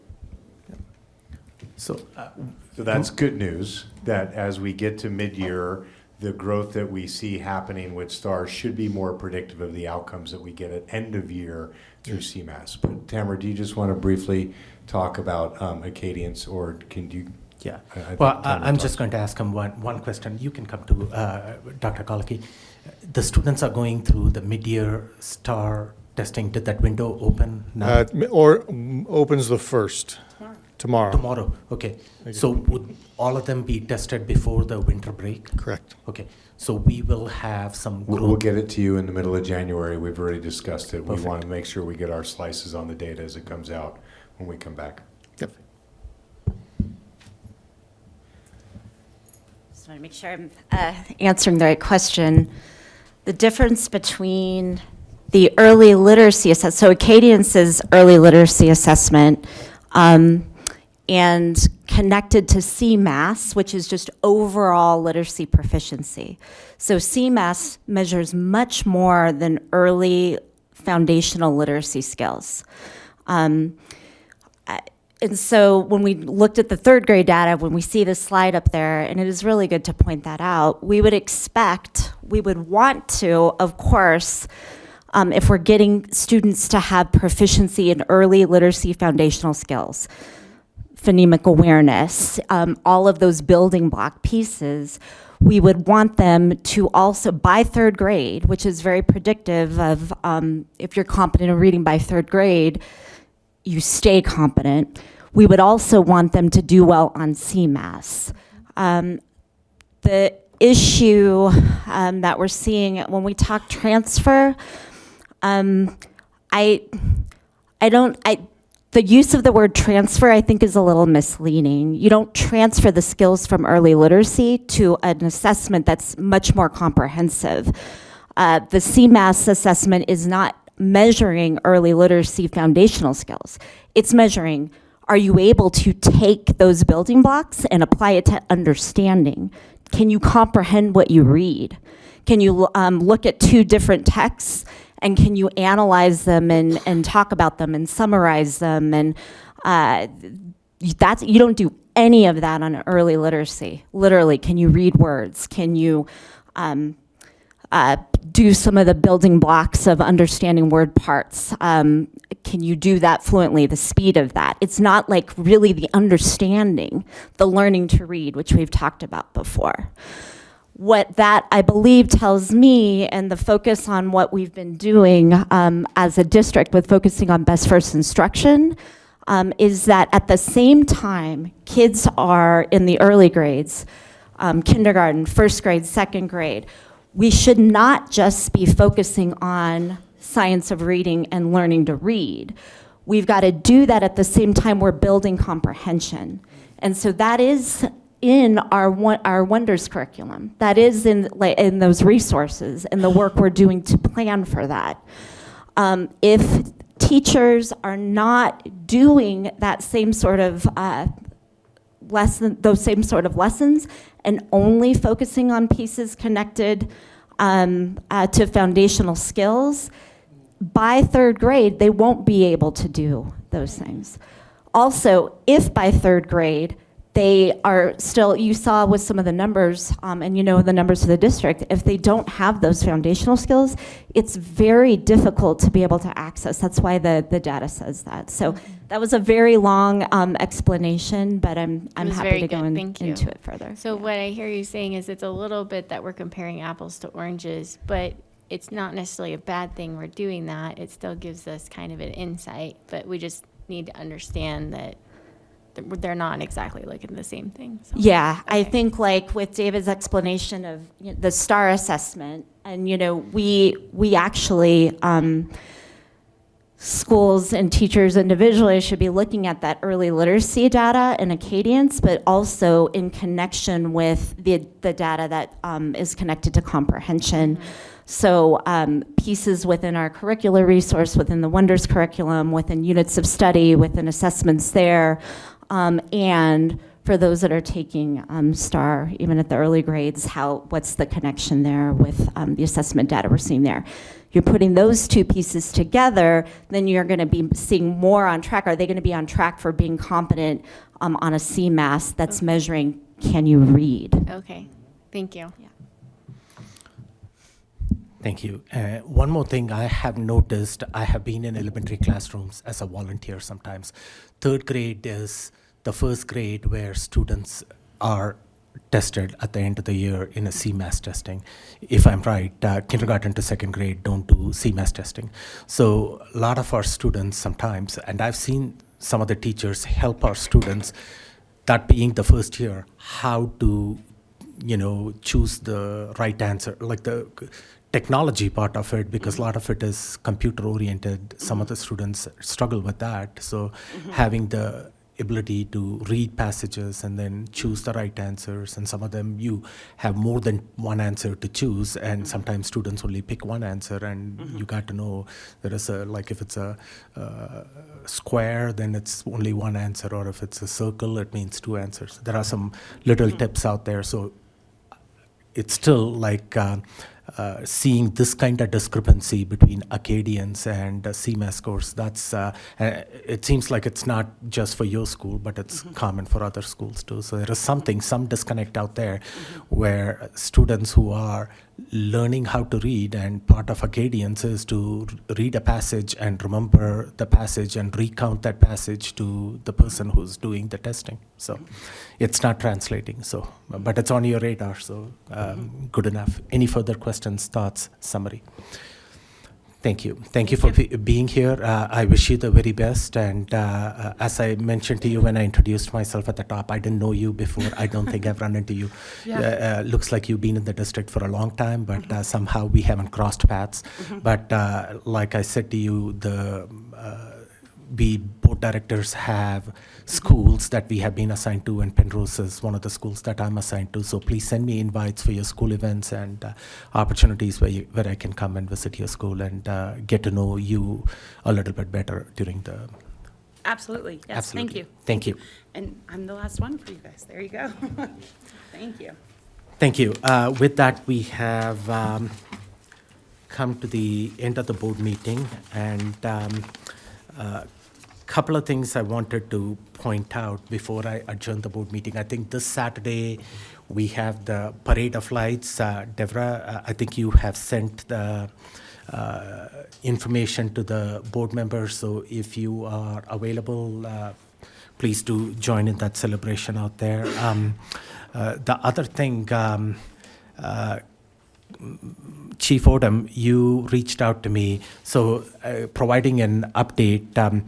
The lobbyist, and correct me if I'm wrong out here, the lobbyist that we had out here last year, Ms. Karen Wick, she has joined us several times to provide an update. She is no longer going to be our lobbyist because she's got some conflicts, and cannot provide the service that she has provided for the district in the past time. So I think, Ms. Odom, are you looking at different lobbyists at this point in time? Because can you provide an update to the board on that?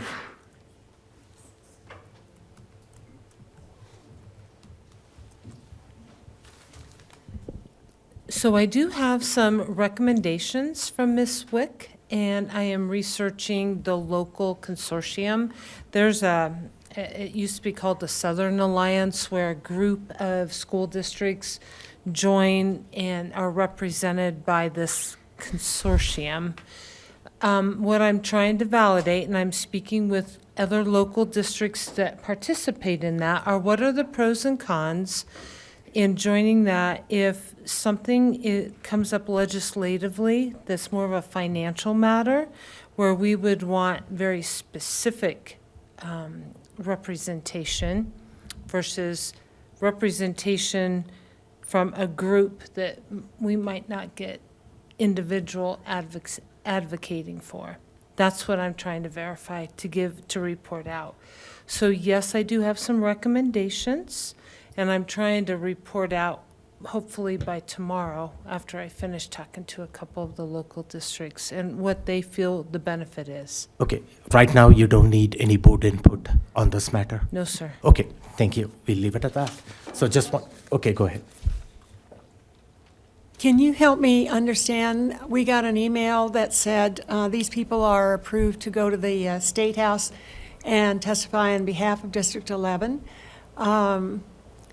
And I'm trying to understand the validity of having a dedicated lobbyist in addition to people that we already send up there to testify.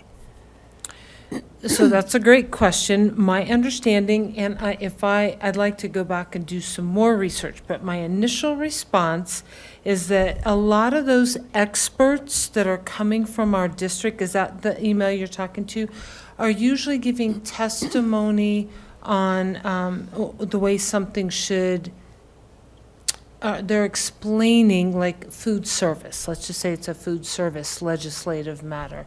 That's not advocating on our behalf. That's more or less explaining or testifying experiences. Are we not, as a school district, allowed to go up and state our case? Usually we go up, we're asked to come up to express, first of all, I would have to come to you to go up and testify. If you'd have to approve that I'd be advocating for that legal matter, that legislative matter. A lot of times they come up as an expert witness, not to advocate on behalf of the district, but to explain and give expert testimony. Oh, okay. I don't know if That's I'm good. explaining. That It's takes just the care of- difference between subject matter expert and lobbying. So lobbying is trying to form the law in a favorable way that could benefit our specific needs. And our needs are hyper-specific as compared to neighboring districts, which is why the consortium becomes a question. We are not just a school district within the Pikes Peak region. We have many more similarities to downtown Pueblo and to downtown Denver than we do to District 20 or District 49. And so that's why having this specific lobbyist was of benefit, and now this conflict is presenting an opportunity for us to find someone. I believe Director Loma is either stretching or very interested. That's exactly what I was thinking. Are you waving at us, Director Loma? Okay, we'll get you out soon enough. We are almost done. So, Well, wait a minute. So what is the budget item for a lobbyist? How many, and I don't need a specific number, just, I think we have 25,000 for Oh, okay. budget, for the session, for the year, for the legislative period. and their responsibility is to, Advocate on the board's, and you are the person who So deals we with the together lobbyist? decide which are the items that we would want more influence at the state level. So as an example, universal pre-K, which is part of our overall strategy, has some limitations on which children qualify for state funding.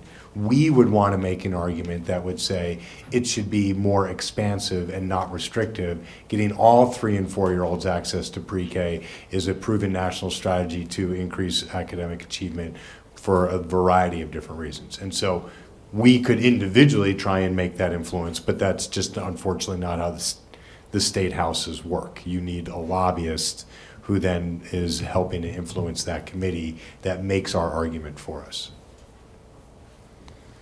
Okay. And one of the things the lobbyist also does, there are hundreds of educational bills that come in front of the legislature.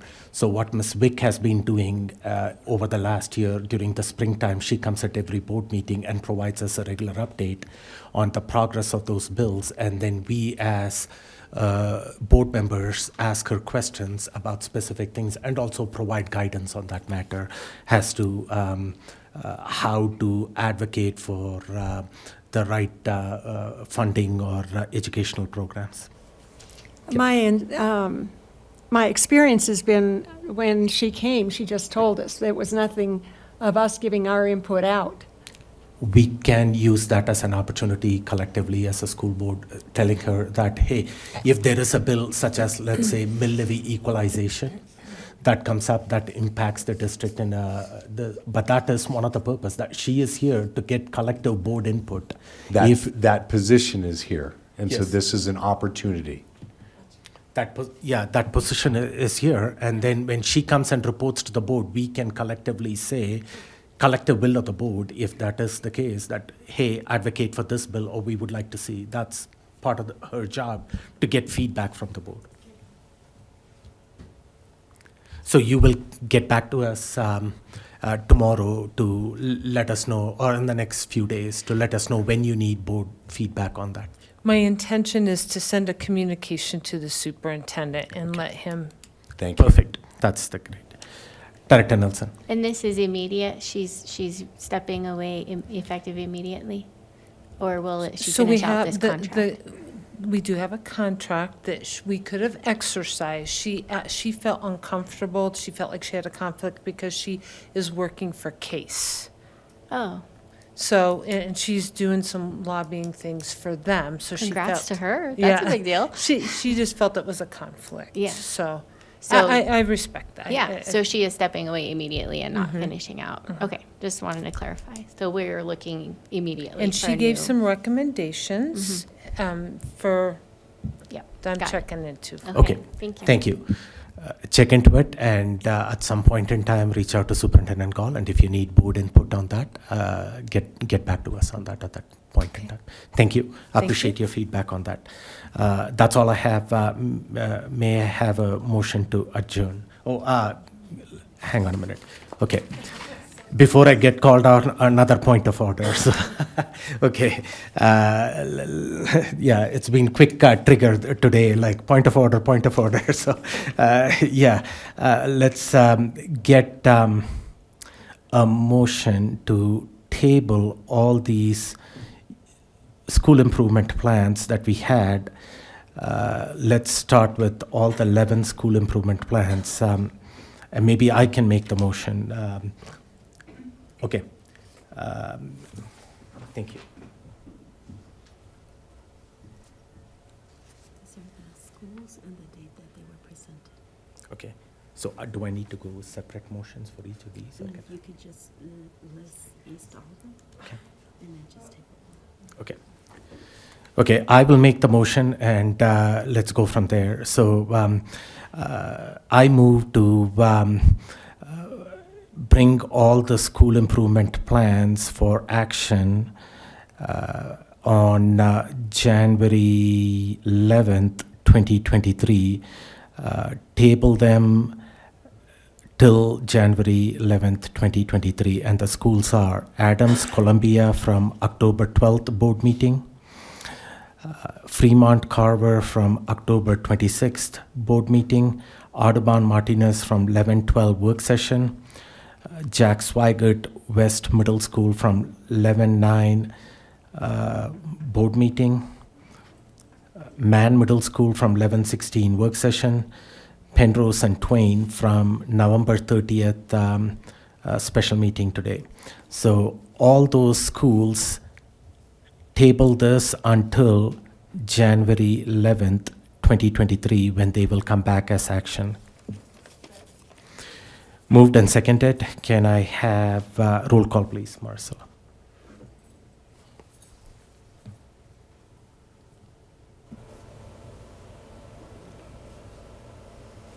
Director Bankus? Aye. Director Daniels? Aye. Director Loma? Aye. Director Malpacum? Aye. Director Nelson? Aye. Director Ott? Aye.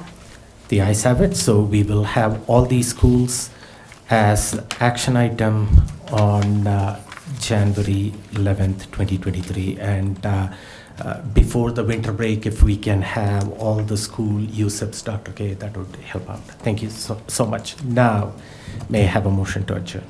I move that the Board of Education adjourn. Second. Moved and seconded. Marcella, roll call, please. Director Bankus? Aye.